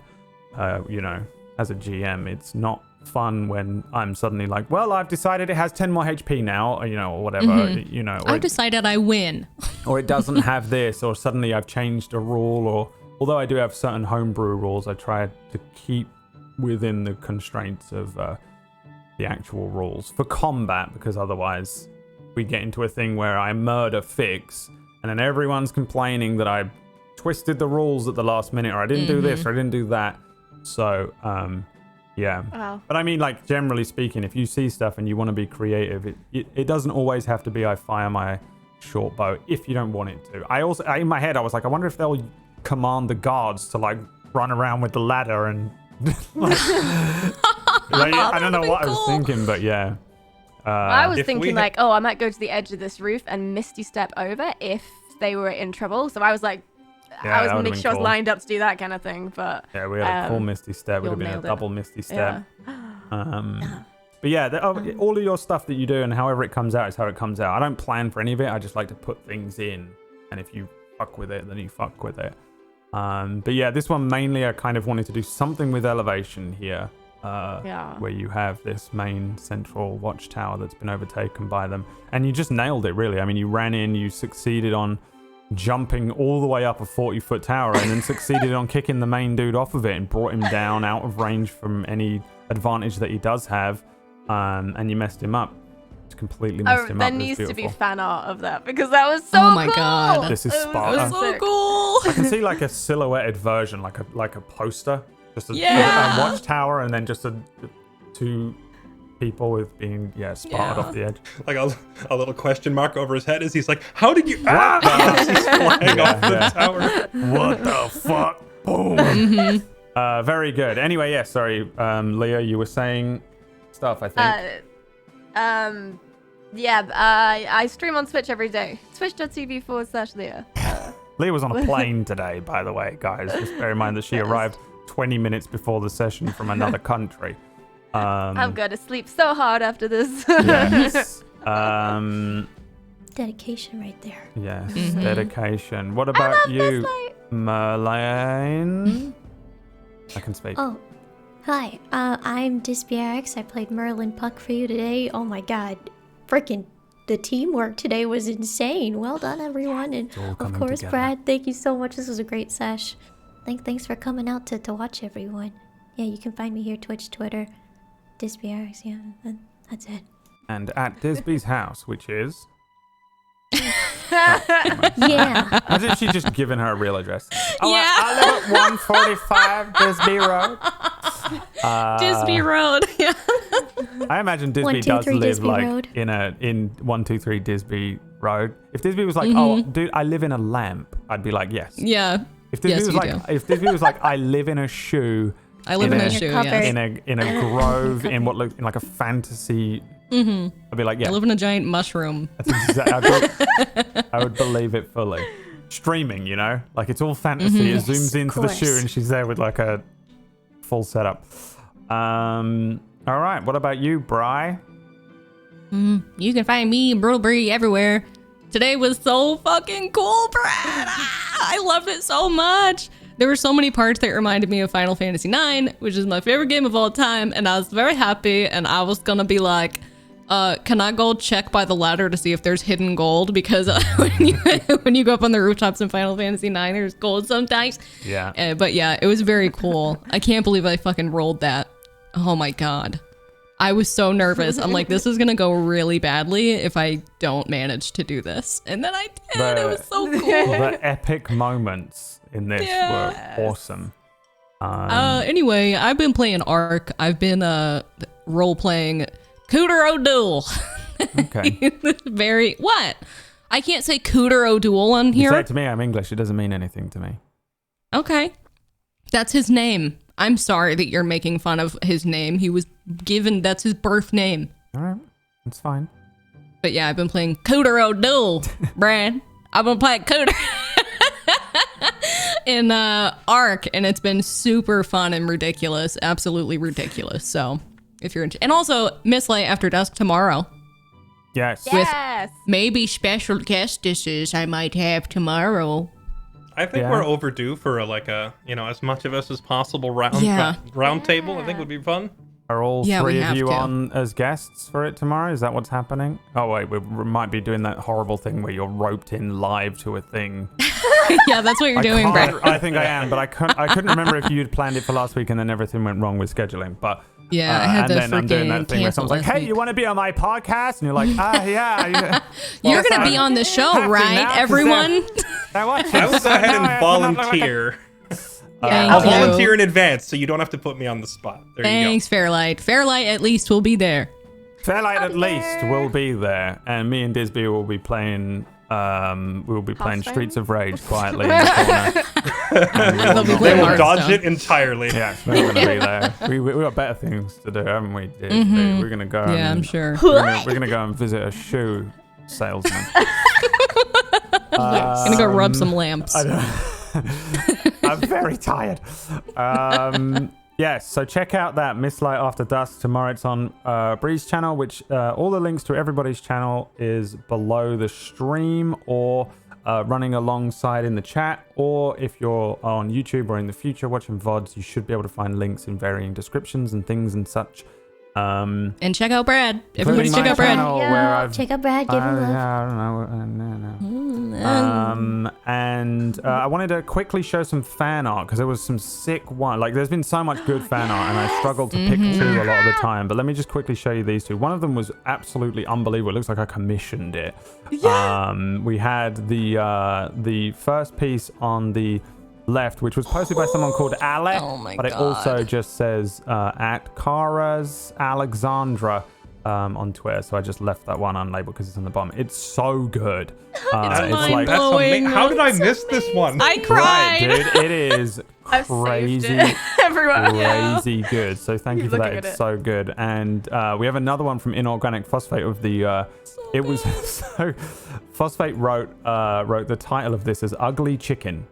It's not the cockatrice covered in the leeches. It's just called Ugly Chicken. That's the name of the piece. So thank you for the fan art. There's also a bunch of them in there. Vexage, I know you've been posting a bunch as well, and I do see them and love them. And there's just not much room on the. Every thing. time I see them, I cry. It's so Yeah. good. I'm so. So good. Is the ugly I love chicken them all. from an episode, or is this just Yeah, like it was the we just need- cockatrice that was covered in the leeches. You remember Yeah, the the fight in the mist? Yeah, Technically, it was the thing a that jumped out of the cockatrice. bush. Yes. Well, because you said this isn't a cockatrice, so for a second I was wondering. it was, but He didn't for a second, label it I was cockatrice. wondering if you meant like, oh, that's the thing from the episode, or if we just really needed some ugly chicken.